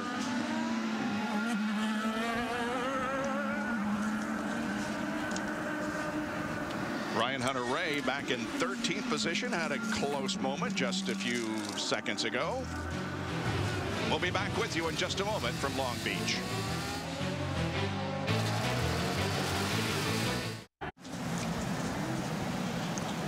Yet another full course caution on the streets of Long Beach as Ed Carpenter has nosed into the tire barrier in turn number 1. Gives us an opportunity to kind of recap what's happened so far in almost the first half of this event. And the day looked like it might not even start for Will Power. He was late leaving the grid, but they got him out at the last moment. So what didn't look like was going to be a good start. Look at that. He rockets off and does a standing start, leaves Dario Franchitti in the dust. Perfect job going down to turn number 1. However, later on, Will Power slows. We've heard because he thought the course was going to go full course yellow. He's slowing down, looking in the mirror, thinking maybe it's going to go full course. EJ Viso, unfortunately, gets caught as everyone starts to back off of the Power. Now, talking about backing off, look at that. Scott Dixon gets into the back of Ray Hall. Then you have a big traffic jam behind. Unfortunately, Mario Marias, Justin Wilson, and a host of others went no farther. Now, Carpenter appears not to have damage, and he gives the international sign for fire me up, I want to get going. And that was turn 1. He just nosed into that tire barrier in turn 1. Ed Carpenter in the Menard-sponsored Vision Racing Machine will catch up to the rest of the field, probably join the field again. Well, we present Eyes on Centennial Moments, celebrating the centennial of the Indianapolis Motor Speedway, remembering Al Unser, but also Roger Penske. And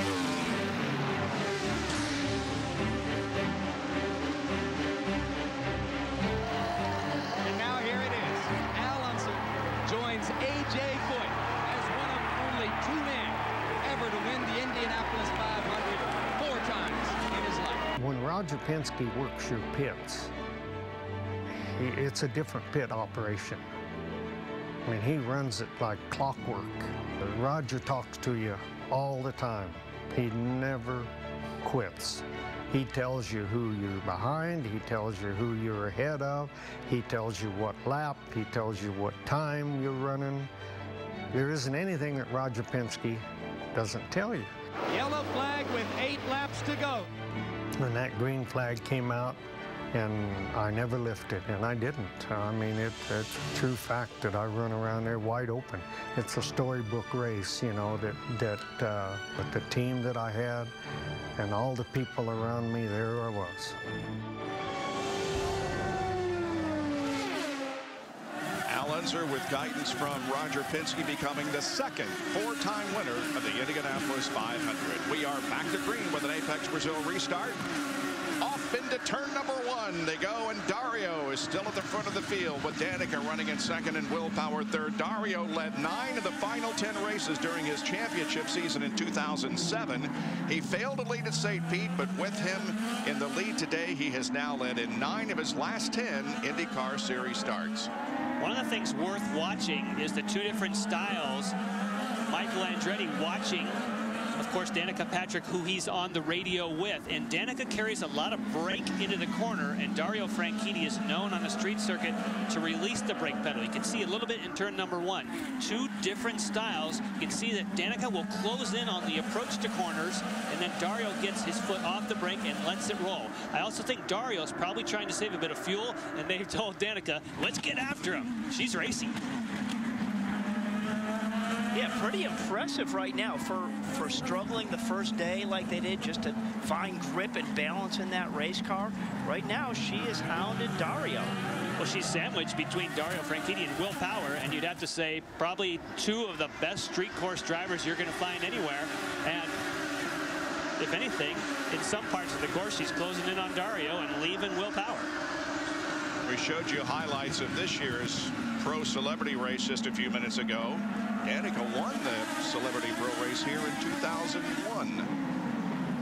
They stack up pretty tight there in turn 3, don't they? That's probably the next slowest corner, other than the hairpin where we saw that big stack up that piled up 4 cars. That's the next slowest corner on this racetrack. All 3 Team Penske cars in the top 10. 35 miles an hour in that fountain section. Feels very slow, doesn't it, Robbie? After you do 170 down the straightaway, it feels like you're crawling. Amazing. And down this straightaway, the back straightaway, they're getting up to about 160. Watch Rahal, though. I think Graham Rahal has a run. Graham Rahal is thinking about it. Not quite close enough. Does that come back to what you talked about with the Penske boys being a little more trimmed out? You know, you saw Graham got a great run off of 8, but then just couldn't finish the pass because there's a little less downforce on Elio's car. Just gave him that, you know, that's 3 extra feet that gave him right before you go to the brakes there. And that's where you're right. A run, you get a good run off a corner, but you can't capitalize on it if you trim it out. Very frustrating for a racing driver when that happens. Robbie, I think you mentioned it just a few minutes ago, and that is the trouble that Danica had in qualifying. Well, let's take a look at it. It happens in turn 10, right before you sweep into the hairpin.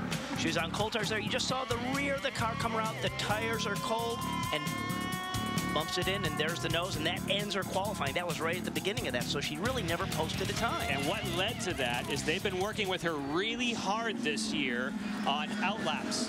Yep. They have found when they look at all the data that she loses time on outlaps on cold tires. So they sent her out on a cold set of reds and snapped the whip and said, get after it. And when you come off of the gas, that loads up the front tire, so the weights go to the front and the rear comes around. Oh, she was getting off the gas there? She was getting off the gas. I think you maybe thought she went to the brake, but that's another story. We'll put that in. If you were with us yesterday, you heard the same argument. Was she braking at that point or was she not? But in any case, she crashed. We had a spirited discussion, and I think we've got to the bottom of it, so all is well. I think I'm just impressed of right now. She's getting in a rhythm. She knows she's paced, so this gives you confidence right now. So you're just going to keep getting more and more aggressive and confidence with your car. She doesn't have willpower breathing down her neck. She's just got to focus on chasing Dario. We are past the halfway point of the 35th Toyota Grand Prix of Long Beach. 45 of 85 laps completed. Dario Franchitti is showing the way. Here are the top 10 with Dixon, Tagliani, Weldon, Briscoe, and Kanaan 6 through 10. Dario leads. More when we return. Indy nonstop on Versus.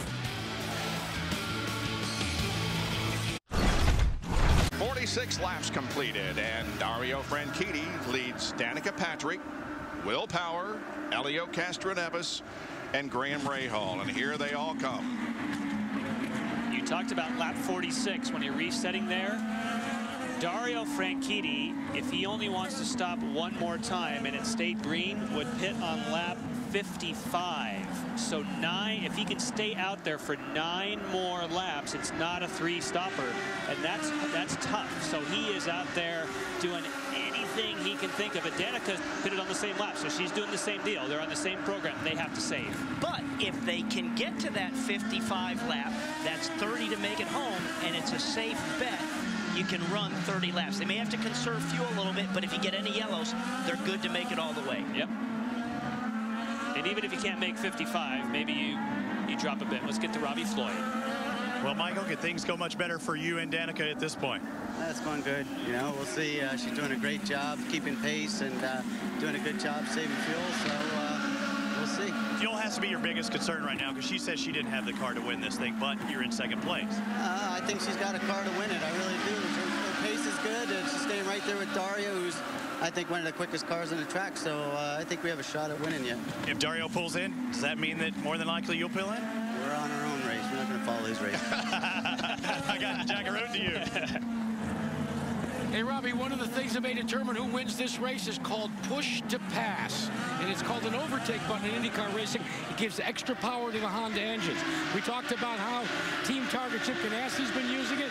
Maybe that's the way Danica Patrick might be able to get by. There's a fuel reset button on the steering wheels of these drivers' cars. When they use that in pit road, it operates that way. But they do have a limited amount of time out on the racetrack, but when they push that button, they get an extra push.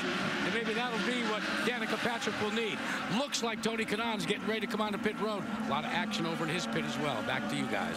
All right, thanks, Jack. We understand that Dario will be pitting in 6 laps. Should make it 54. He'll be real close.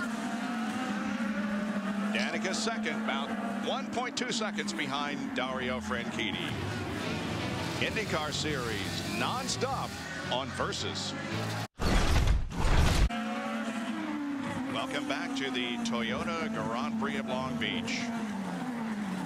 www.indycar.com. Race control on the web. That's your source for all things IndyCar. And Danica is pitting, and so is Will Power. And that's lap 50. That's too early in my book. It is. It's a huge gamble.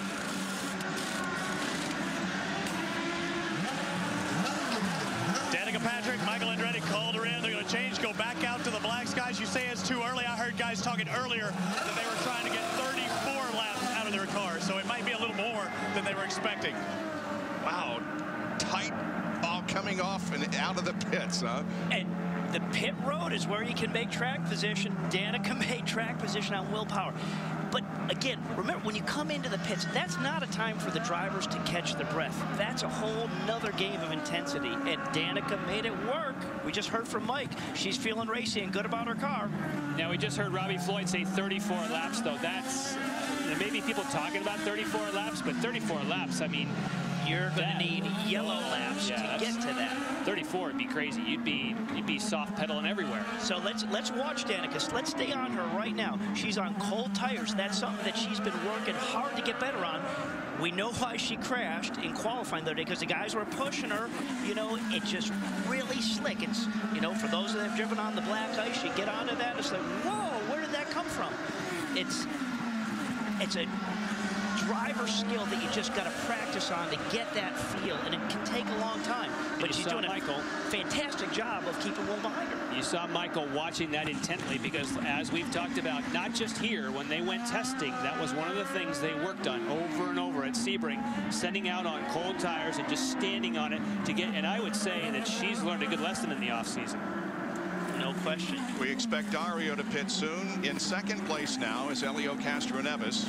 Graham Rahal running in third.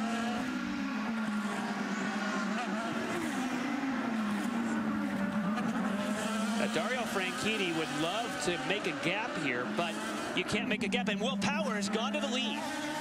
Sorry, in this sequence. Picks up that spot. Sorry, in this sequence, because they just pitted. Yeah, it's good. We're going to cycle. I think we'll see that here eventually after we get through a cycle. You're right. That probably will be our leader.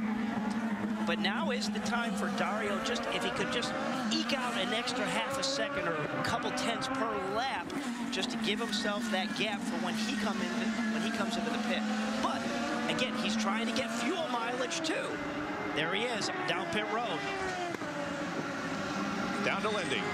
Dario is staying on a new set of black tires. They asked him earlier, Dario, we need you to save fuel. Can you do that? Well, he must have, because they just told him, good job. That's the exact number that we were looking for. Well, Lindy, if they say that's the exact number they're looking for, they overnight have... Now, I will say Dario is definitely running less rear wing, and the less drag, the better fuel economy. And overnight, Emil Castroneves is now the leader after all this. And Mike Conway in trouble. Once again, Mike Conway into the tire barrier. Turn 8. That's not good for Emil. But it's great for Dario once again. Wow. Anybody who just pitted loves to see this. They're high-fiving anyone who we saw pit in the last couple of laps. This is a huge bonus. And Elio, that's just exactly what they didn't want. Nope. Same for Graham Rahal, Scott Dixon, Alex Tagliani, Ryan Briscoe. Those 5 cars are going to cycle back. You know, this sport is always about a little bit of luck every once in a while. Not a lot of luck going on our screen right now. Now, it's been a tough day for Mike Conway. It's the second time he's been in the tires, and it looks like that he will be climbing out of the car and probably calling it a day here. Mike was second quick in morning warm-up this morning, so he's showing he has the speed, but he's just one of these rookies. He's just got to keep learning what the give and take is and how much he can push these race cars. All the cars you're looking at from this overhead shot, those 5 will pit at some point before the end of the race, and they'll give up track position to the 6th car, which is... Well, I thought it was going to be... Yeah, where'd he go? Where'd Dario go? Just the way that recycled. It should be Dario once these guys do peel off. And remember, Dario came in on lap 53. The lap you want to get to make it home is probably 55. Now that we've had this yellow, Jan, I think this is his cushion. Oh, yeah. And as good as he is at saving fuel and carrying speed, I think he's home free. He doesn't need to now. No. Now with this, you get 2 to 3 laps of green for every lap of yellow. So this is all golden for them. Well, I think there was a big group that picked Dario on this deal. Well, it's not over yet. No, I know, but we're looking good. It's definitely not. You don't say it's over till you get off of the hairpin here. Pits are now open. Again, Patrick, Power, Weldon, Franchitti, and Kanaan pitted just before the caution. And now as they head out of turn number 11, we'll see if anybody else. We'll have most of this front group will peel off. Not everybody. Somebody might stay up. Down to Robbie Floyd. Well, you talked about the guys and girls who pitted just before the yellow. They were in good shape. Well, that's not the case for Scott Dixon. He makes his way in. He's got a brand new set of sticker blacks to go on.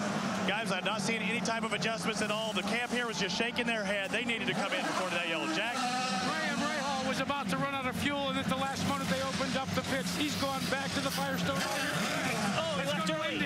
He left early. Graham Rahal, yes, he left early. They were still having the fuel hose. The fuel hose is come seated. There is ethanol all over the place. Wow, what a scary moment. They were fast action by one of the crew members with a lot of water was able to avoid a costly fire here on pit road. Yeah, Jack, we had the opportunity to see that along with you, is that they sent him, or he went before, and sometimes it's a bit sticky when you're pulling out that fuel nozzle, and the timing was off, and he left with that fuel nozzle attached. Whew, that was a close one. Nothing scarier than fire. No.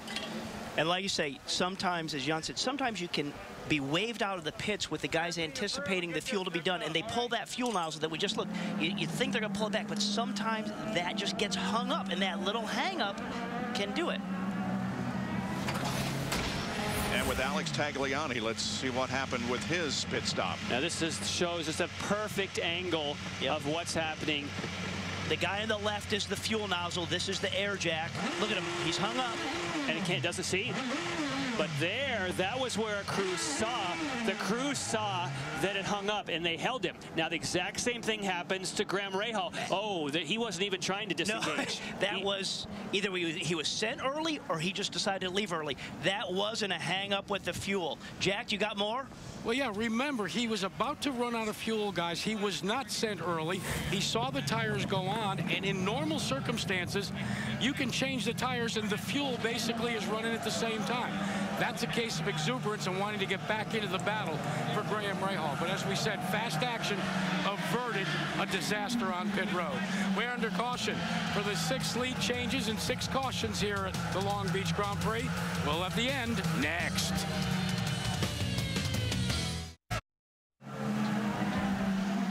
Still under caution here at Long Beach because of an incident involving Mike Conway and a near disaster on Graham Rahal's pit stop, and he's got something dangling there at the rear of the car. It looked like it had electronic wire. Is that the rear remember, light? He got hit from behind in the hairpin. Scott Dixon hit him earlier. That's what that would be from. Very good. Here's why we're under the caution. Mike Conway on the approach gets, wow, really hot, Robbie. And that's about 130 mile an hour approach into that corner. And Jan, that goes back to maybe brake bias. He had a little bit too much rear bias. That's not the light. That's some type of sending unit, maybe part of the telemetry. Well, he got hit from behind, and obviously has dislodged that connector, and that was from much earlier. So if it stayed this long, but yeah, Graham's bigger issue was obviously what happened on pit road. Right.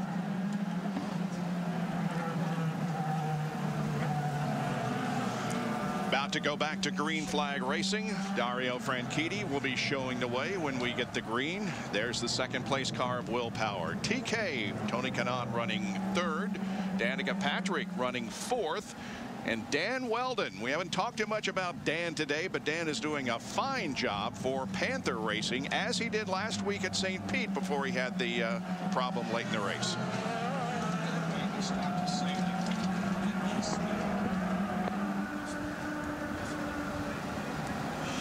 Right now, the pace car has the field in tow. And you can see all the rubber chunks that are just being thrown up, even by the pace car there.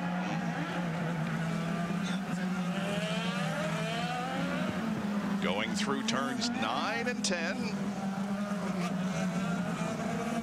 Will Power looking to repeat, winning here last year in the final Champ Car World Series event. All right, here they come. Power down, boys. Green flag waves once again.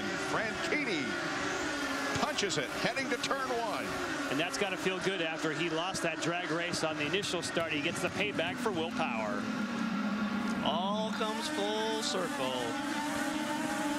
Sometimes a little shorter, sometimes a little longer.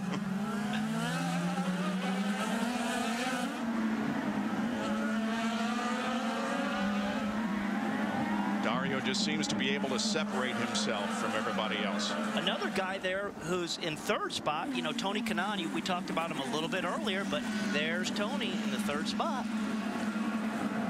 Scott Dixon on his heels, Ryan Briscoe and Elio Castroneves. Scott 6th, Briscoe 7th, Elio is 8th in his return to the IndyCar Series. Ed Carpenter, of course, is a lap car.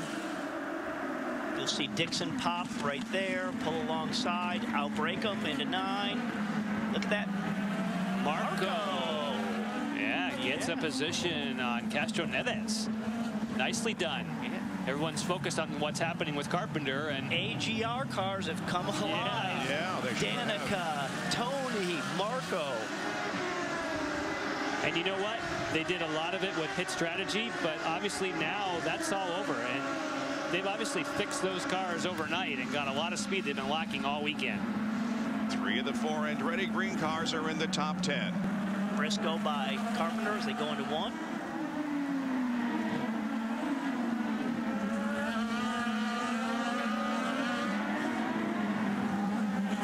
So Dario, look at that gap already. Yeah. He's pulled a little bit over a 1.5 second gap. So right now, pretty good day, Jack, for AGR Racing. Yeah, and remember, guys, the way they did it was fuel economy and electing to go, as far as they could. Right now, both Tony Kanaan and Danica Patrick have been given the green light by George Klotz for Tony Kanaan and, of course, Michael Andretti for Danica Patrick to run wide open. As we ride on board with Alex Tagliani, the question remains to be seen, can they catch a guy that has run so well as we have a close confrontation there? There was contact. Carpenter. Can they catch the leader, guys? I don't know about that, Jack, but they're going to try.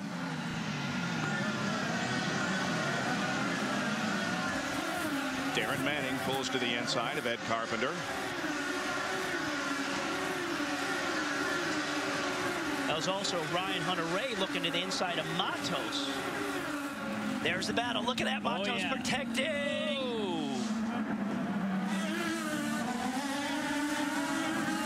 Matos went in there deep. That's for sure. That when you see somebody coming, and that's a red versus black, that's the same thing we saw Hunter-Reay do in St. Pete that paid big dividends. He ran his final segment on the alternate tires. Remember how fast he was in just rolling speed those last 10 laps at St. Pete? When I talked to him this morning, he was thinking the same strategy. Can he make it stick, though? Can he use that advantage to get right on Matos and make the pass cleanly? And Race Control has contacted Matos' team to say we are watching him for blocking. Remember, in this series, you cannot make a move in reaction to someone trying to get by you. So he has been given a warning. A lap earlier, here's what happened. Turn 9. This was this back There's up here. Marco. Yeah. Marco making the pass. A little bit of lockup. A little bit of lockup from Elio, and he bumped Marco. Ooh. And then teammates of Ed Carpenter and Hunter-Reay getting together, but no damage. This is the place where if you're Hunter-Reay, you're like, okay, now what do I do? So that's where the contact came from. Yeah.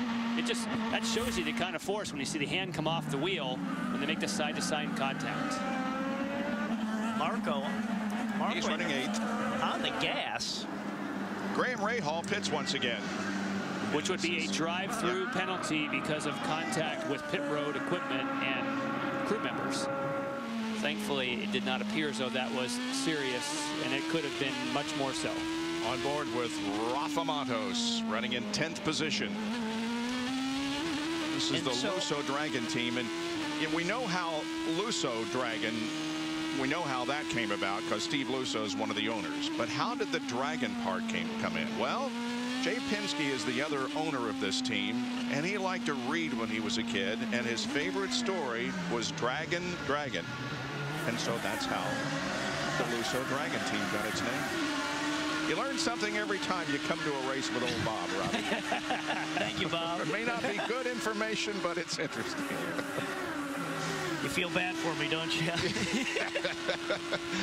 22 laps remaining. Elio Castroneves is back running 9th. Dario leads this race.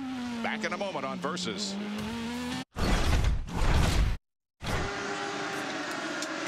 We're in the streets of Long Beach, but we're not that far away from Hollywood. I think that's what that says, isn't it? A little bit of haze in the atmosphere, let us say. But in any case, the 35th Toyota Grand Prix of Long Beach is well underway. There's the setting that we have for this incredibly beautiful racing area. Dario Franchitti has led 30 of the 64 laps and has a 3.4-second advantage on Will Power, taking nothing away from him on the racetrack, but he has benefited from a couple of instances. He pitted on lap number 17, and right after the crew got him out, there was this incident, contact between Scott Dixon and E.J. Viso, that brought out a full course caution. Then on lap number 54, Dario pitted once again. Great work by the crew, and then right after that, Mike Conway got into the tires and also brought out a full course caution. And that shows the difference for those when we go to Kansas next on an oval. Right after you pit, the last thing you want is a yellow, but on this type of racing, right after you pit, the one thing you're hoping for is yellow, and they both flew his way today. Yep. Let's get down to Jack Arute, our pit strategist. And guys, remember that lap 17 pit stop was by design because they felt that they could get about 20 effective laps after the Firestone alternate red tires. But now you can see on the blacks, on the primary tires, he's built up a sizable lead, almost 4.2 seconds over Will Power in second place, actually 4.5 now. But once they got the benefit of that caution, this is what I love about Chris Simmons and Chip Ganassi. They set about a fuel conservation race. They didn't take the bait from Marco Andretti. They just stayed out there, did their own thing. Now he's got a green light to go as fast as he can, and you can see the distance he's putting on Will Power in that Verizon Special. Now, we've talked about Team Penske again, but let's mention it again. Will Power, this is going to be his final race until we get to the Indianapolis Motor Speedway. At least that's the thinking of Team Penske right now. He will not run 3 cars next week at Kansas. We're on board with Marco Andretti down the front stretch here.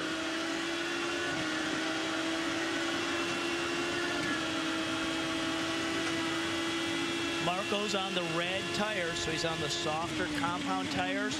Hopefully maybe let him run a little bit quicker right now, but the trade-off is the last 5 laps of this, those tires may fall off, and he may have an absolute handful in here. As we stand here, now watch how bumpy it is in this turn 5. You kind of go up over a low rise, and now he'll back steer. No, he didn't have to back steer there. Well, anytime we've watched him, he has to back steer. So that tells me he's got a pretty good race car across there. And he seems to close in. He will always close in on people on the brakes just because of the time. If you're 0.2 behind somebody, you always close in as the speed goes down. But he does seem definitely on the alternate tires to be more racy the tighter the corner that you have. But he is one of the drivers that's running a little more downforce. So when you get on the long straightaways, that's where he's losing some time. If you look at the rear wing, if you ever get a closer shot at that, it has like a sawtooth gurney on the back of it, bigger. And boy, that was close with Castroneves behind. Marco running 8th, Elio 9th, Matos there in 10th spot. But surprisingly, riding along there with Marco, he wasn't working too hard on the wheel. I mean, yeah, you're working hard, but it wasn't all over the place. So his car has come to life. They've settled it down. Yeah, they have. Looks good. And I'm looking at the fast times. The fastest time out there has been set by Matos earlier. The second fastest lap in the race. Now, it was some 15 laps ago by Marco Andretti.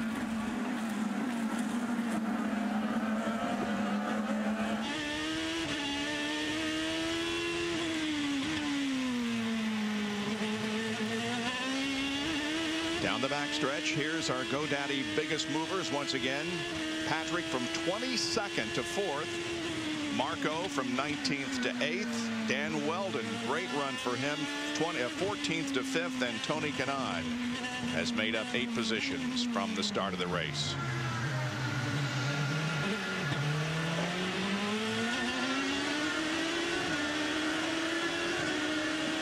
GoDaddy.com, where you can make the web your domain with a .com name for less than $1 a month.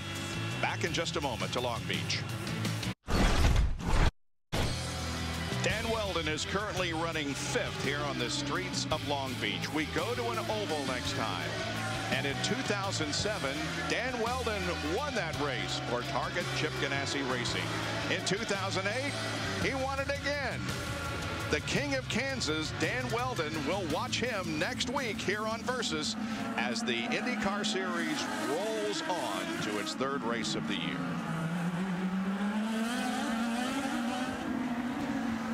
That will be 4 o'clock Eastern Time, 3 o'clock Central on your radio, your TV dial. Well, you can listen to it on the radio too. And there we're getting a shot of Dan, and pretty, doing a really good job. We haven't really seen that much of him, but he's sitting here in 5th spot. Yep. You just got to keep it clean, bring it home, get some points. And he was pretty happy with his car the first practice session. Then in qualifying, he's like, we just lost our balance. Don't know where it went.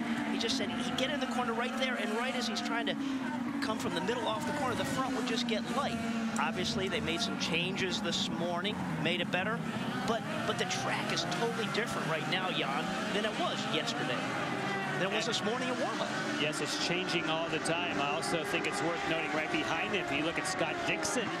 Scott Dixon, of course, is teammates to Dario Franchitti, and Dario Franchitti in almost every session out here has been dominant, and that's because they cannot drive the exact same setup because they have slightly different driving styles. So Dixon struggling more than Franchitti. Let's check in with our pit reporters, going first to Lindy Thaxton. Dario Franchitti was just told, hey, your fuel mileage is perfect right now. You will make it to the end. Will Power in the number 11 car, he is, let's just say he needs a little help. They told him to back it down, so he needs a little help. Guys, I know they were looking for yellows. Right now we're not seeing any. I know that has to be a little bit disappointing for them. Now to Tony Kanaan. Well, for Tony Kanaan and for Danica Patrick, as they have been almost all afternoon, it's been all about fuel conservation. That conservation has paid them some dividends. They may not be fast, but they're fine in terms of the amount of ethanol they need to finish this race. Fellas? Well, I think if we hear that Will's really got to watch it, who's running right in front of Tony and Danica, they're gonna have a chance to pounce on him here. Well, if you remember, they pitted a lap or two prior. Remember, we both said at the time that seemed a bit early. It was way early. You both and I said there had to be yellow. Well, they got some yellow, and even with that yellow, they got to save some more. We are just 12 laps from the end of this race. Will Dario Franchitti be able to hold on for the victory? And we have Mario Moraes in the tire barrier. KB Racing Technology machine is buried deep in the tires.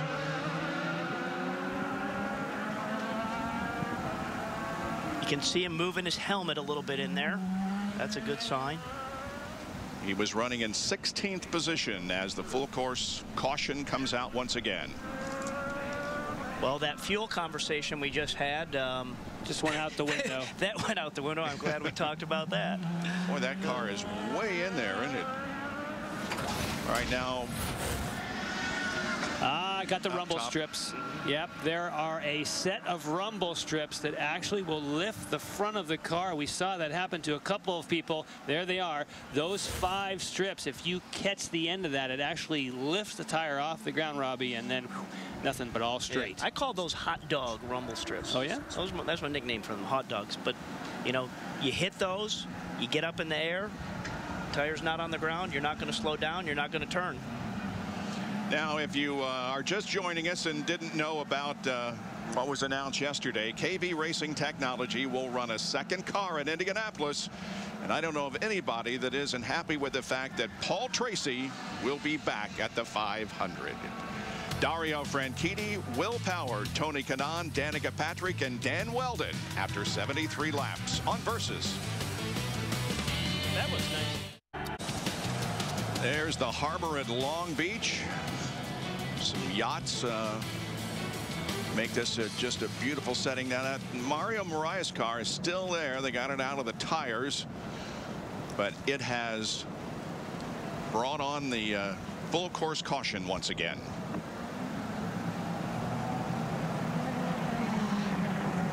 Here comes the field through. Tony Kanaan running in 3rd position. Might mention also that we saw Ed Carpenter just before we go to break there in that same corner. Which they got restarted. Yep. But lost a lot of time. No contact. We mentioned Paul Tracy returning to the Indianapolis Motor Speedway. Remember what happened in 2002? A controversial finish. And you might relate the comment that we heard yesterday about rookie orientation. During that press conference, someone said, well, you know, Paul, you haven't run at the Speedway for a while, so you come and do the rookie days. And he goes, well, I don't think they let former winners take part in that. That brought down the house. He likes to talk the smack. He does. Dario Franchitti, Will Power is second.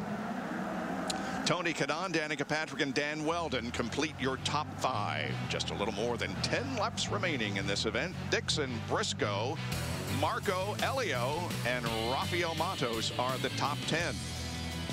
Then Ryan Hunter-Reay, Robert Dornbos, Vitor Meira, Alex Tagliani, and Graham Rahal, your top 15, and there is 16 through 20. Still under caution here at Long Beach, and some interesting developments during this caution period. There's damage on the front nose of Brian Briscoe's car. And check this out. Scott Dixon stopped on the course, spun at the exit of, either was hit or spun, and that's what Briscoe got into. And Briscoe, that car's heavily damaged. Well, we saw Dixon spinning. Here, let's watch it. Well, he's on there's his own. I think Briscoe hits him. Oh, yeah. Oh, yeah. Yes. So that's on the front straightaway, guys, under yellow. But he gassed it. Okay, that's Briscoe up in front. We're on board with Marco. That's Dixon. Excuse me. Wow. Briscoe. Did he think we were going to a green flag? No. Well, I can't imagine. But did it look like he put rubber down when we were on board with Marco there? You know what, Robbie? That's exactly what it looked like from my vantage point. I don't know. Dixon has lost a lap, but has restarted. Not a good start in defense of his championship. He's had a second race in which things have not gone his way. Now, it is typical that when you come off the hairpin, even during a caution, you gas it to clean off the rear tires. That's typical. Then you back off and just kind of motor down the straightaway. But the only way you just come and nail somebody from behind would be if by some chance, like you said, Robbie, maybe he thought he was lighting it up because they were going back to green or something. But there was no indicator that we're anywhere close to going back to green. Hey guys, can I disagree with Jan for just a minute, and that could get me in a lot of trouble? No, go ahead, Jack. Please, go ahead. If you remember, they were talking about how somewhat blind that corner is, and when you looked at that replay, if you're like down in that cockpit, Robbie, can you really see some of those corner workers waving those yellow flags, or might you just be so full of anticipation that you try to stab and steer, and then you couldn't woe it in time? You know, I would think he would have known that just via communication with his guys. You know, even if you're not looking at the yellow, if there's communication. Well, I was listening. That's why I asked that, because I was listening on the radio, and you weren't hearing any communication from Roger. Well, Briscoe has been called to pit lane for a penalty, 30-second penalty. The green flag comes out. Let's settle this thing here with 8 laps to go, 7 laps to go. And it's worth noting, we had lots of reports up and down, people saving fuel, other people not. With all this extra, you can turn it up and go for it. So we're not looking at some people saving more fuel. Whatever you got now, let's show it. And what we're seeing is Dario's got the best thing going. Right now, he's got enough of a gap, and we haven't even completed 1 lap. He's got enough of a gap where he doesn't need to even look in his mirrors. Just concentrate on what's in front of him, hitting his brake points, his turn-in points, and doing what he does best. And you know what, though? If Will Power can stay out of trouble, it's going to be a win in a way for him as well. We talked about how important it is for him to bring that Verizon Penske entry home, and he's not there yet. And as we can see, anything's happening today. Lindy? It's been a fun weekend for Dario Franchitti. Jim Clark, who won the 500 in 1965, the only other Scot to do that, is Dario's idol. He has a room of all Jim Clark stuff at his house. Well, Jim Clark has passed, but Dario was out at a restaurant here in Long Beach, recognized from all the photos Jim Clark's old girlfriend went up to him. She came to the track yesterday, made his day. Also, today is his wife, Ashley Judd's birthday. How about that? Well, then. And we picked him to win. So that's right. Definitely going to be his day. Yep. I didn't pick him. Oh, I forgot about that. Not surprising, I might And let's see, next car in line, next best winner, Will Power. So a couple people looking pretty good. Yep. I guess the points aren't going to look real good for me after today. Hey, but it's not over. No, sir. I probably spoke a bit too soon. You know, right now, Will Power is an incredibly fast driver. He can lay down as quick a laps as anybody. We've seen that from what he's done in qualifying. You know, right now, is he just saying, I can't make mistakes, I want to finish this thing? Or is he driving it? No, is he driving 110%? I think the car's gone off a little bit. Okay. I think, ever since we saw that weird thing where we thought that he had been told, or thought for some reason because of his whole radio deal, that maybe it was going to full course caution, ever since then, he just hasn't seemed to have the same kind of just speed. That extra little bit that says, oh, I can look on the inside of somebody. And you know who knows that? Is Tony Kanaan, who's right behind him. And I think that we haven't seen the last of Tony Kanaan. sixth gear, going into turn 1 here, 170 miles an hour. That's Dan Weldon up ahead, and Marco was all over Dan a while ago during the in the twisty area, 10 and 11.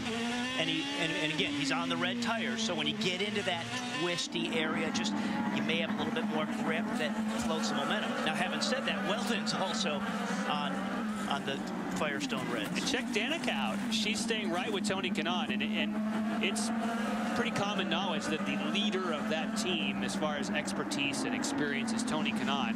And Danica, teammate, is right there, not letting him get away. Keep the big picture in mind here. You want to get points for the championship. You know, yeah, you want to get up and get on that podium. You don't want to do anything stupid getting there. We got about 5 laps to go. When does that all start to fall? Yeah, if I'm right now. Oh, there it is. There it is. That was. I guess that responded right. That is not where you try and make the move, Jan. It's not. No. But let's see if he tries to make it down here into turn number 1. He's got a pretty good run on Dan Weldon. I hope Marco's car's okay, because there was contact. You don't want to slam on the brakes and have something fold on you. Weldon holds him off, and now Elio's right behind Marco. There was enough contact. I'd be worried if I was Marco. Yeah, his left front, Jan. All right, we got one more break to get in before the checkered flag, so stay with us.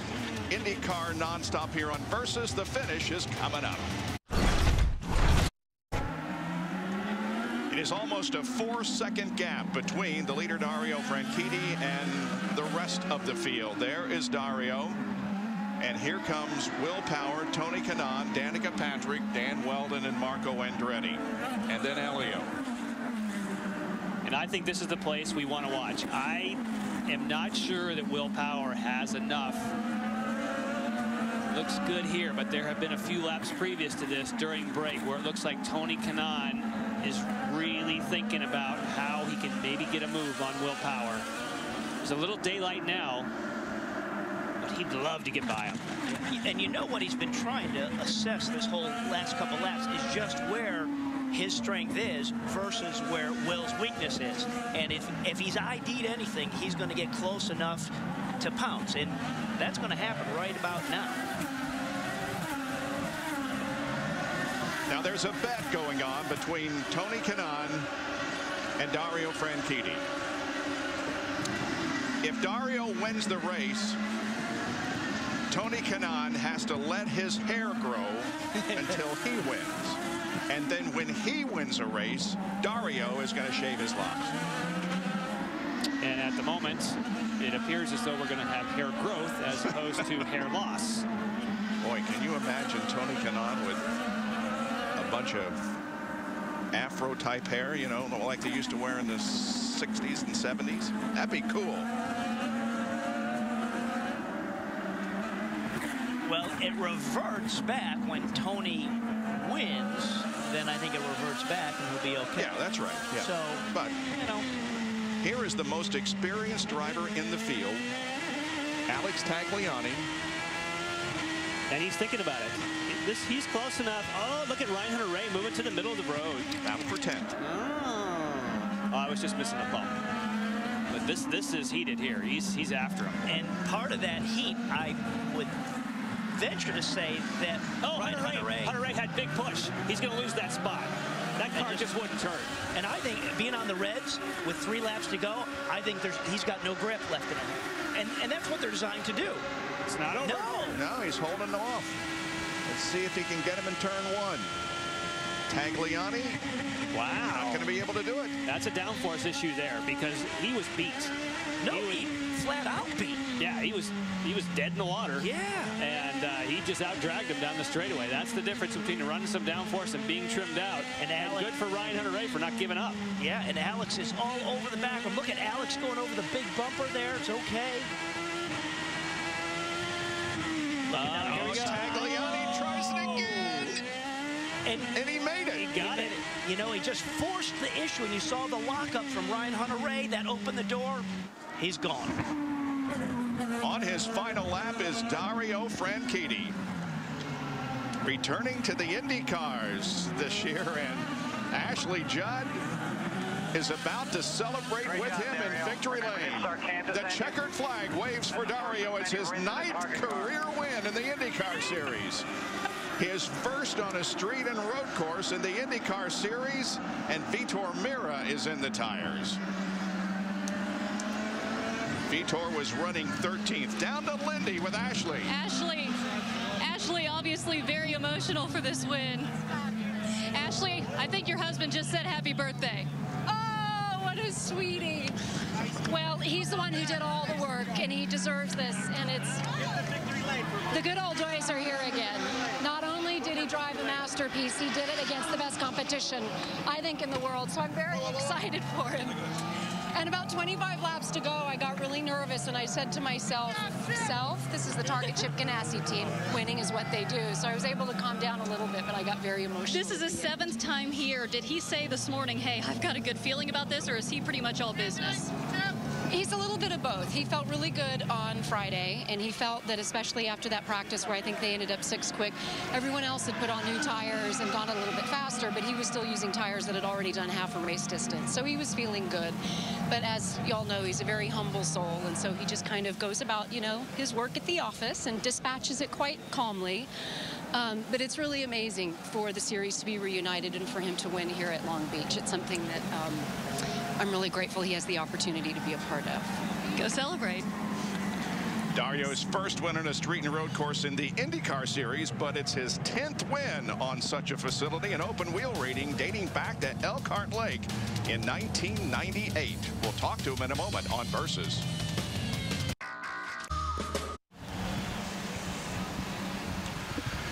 The place that every driver wants to be at the end of the race. It's Victory Lane at Long Beach, and the guy who is there is Dario Franchitti. He is about to emerge from the Target Chip Ganassi car, recording a win here in this very, very prestigious race. Helmet is coming off. He'll be getting out of the car, and we will go down for our Eyes on Victory Lane interview.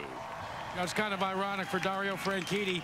2 previous times he finished 2nd when he drove for other teams to a Target car. And he comes back from a foray into Sprint Cup competition, driving for Chip Ganassi Team Target. And after finishing 2nd to these red cars so many times, Dario, you get in the seat and you win one. Congratulations. Thank you. Oh, you know, the safety can't beat him, join him, right? Chip and I were talking about it yesterday.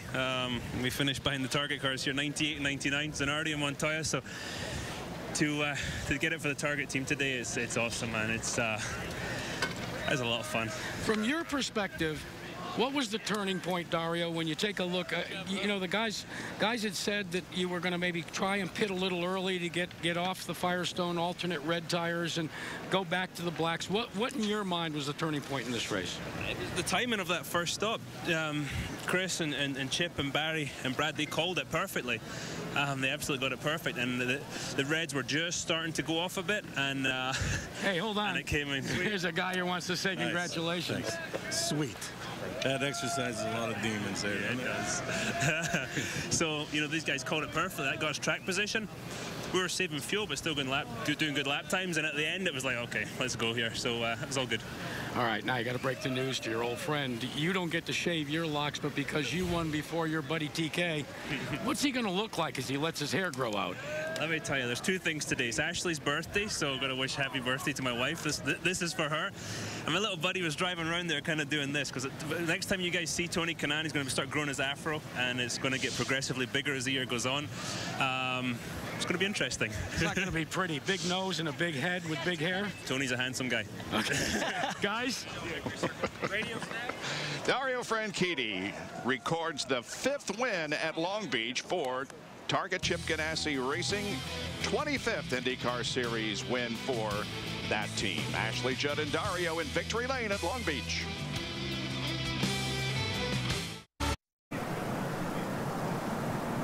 Welcome back to the inaugural running of the IndyCar Series here at the Long Beach Grand Prix. I am with the man who finishes in second place, Will Power, and what a run it was for you. And it was a close call. The guys up in the booth thought you could run full rich, but that wasn't the case, was it? Oh, I was saving like you wouldn't believe at the end there and trying to go fast. The problem is we had no telemetry and we had no radio, so I was trying to do it off my steering wheel, and it was tough, but a good race, good finish considering some of the problems we had. So in 3 years of racing here, you finished in the top 3 all 3 times. Something about this course you like. It did start off well, though, with the communication problems. And then what happened when the yellow flags came out? Well, yeah, I could hear a couple of words. I heard yellow, I heard full course yellow, turn 1. So I backed off, and 2 people went past after we'd gone through the complex. So I don't know what happened there. Well, congratulations, bud. Now let's turn it over to the lady who has the guy who was up your tailpipes there at the end, Lindy Thaxton. Tony, first let's talk business. This was the first time that 4 AGR drivers that not one has started in the top 10, but it sure didn't finish that way. Yeah, I mean, it was a great teamwork. I think we got lucky with the yellow, but kind of actually, because if it comes a lap earlier, Danica would have won the race. But I mean, a great job for the team. We had a tough start, a tough qualifying, but I think it was good for all of us. All right, let's talk some beauty. What's going to happen now? Well, guys, take a look. This is my hair now, so I'm going to let it grow until I win. So I guess I'll win Kansas again next week, and then I get to shave my hair and his head. So we'll see. I hope we can do that. Thank you very much. Going to be interesting. Down to Jack with Dan.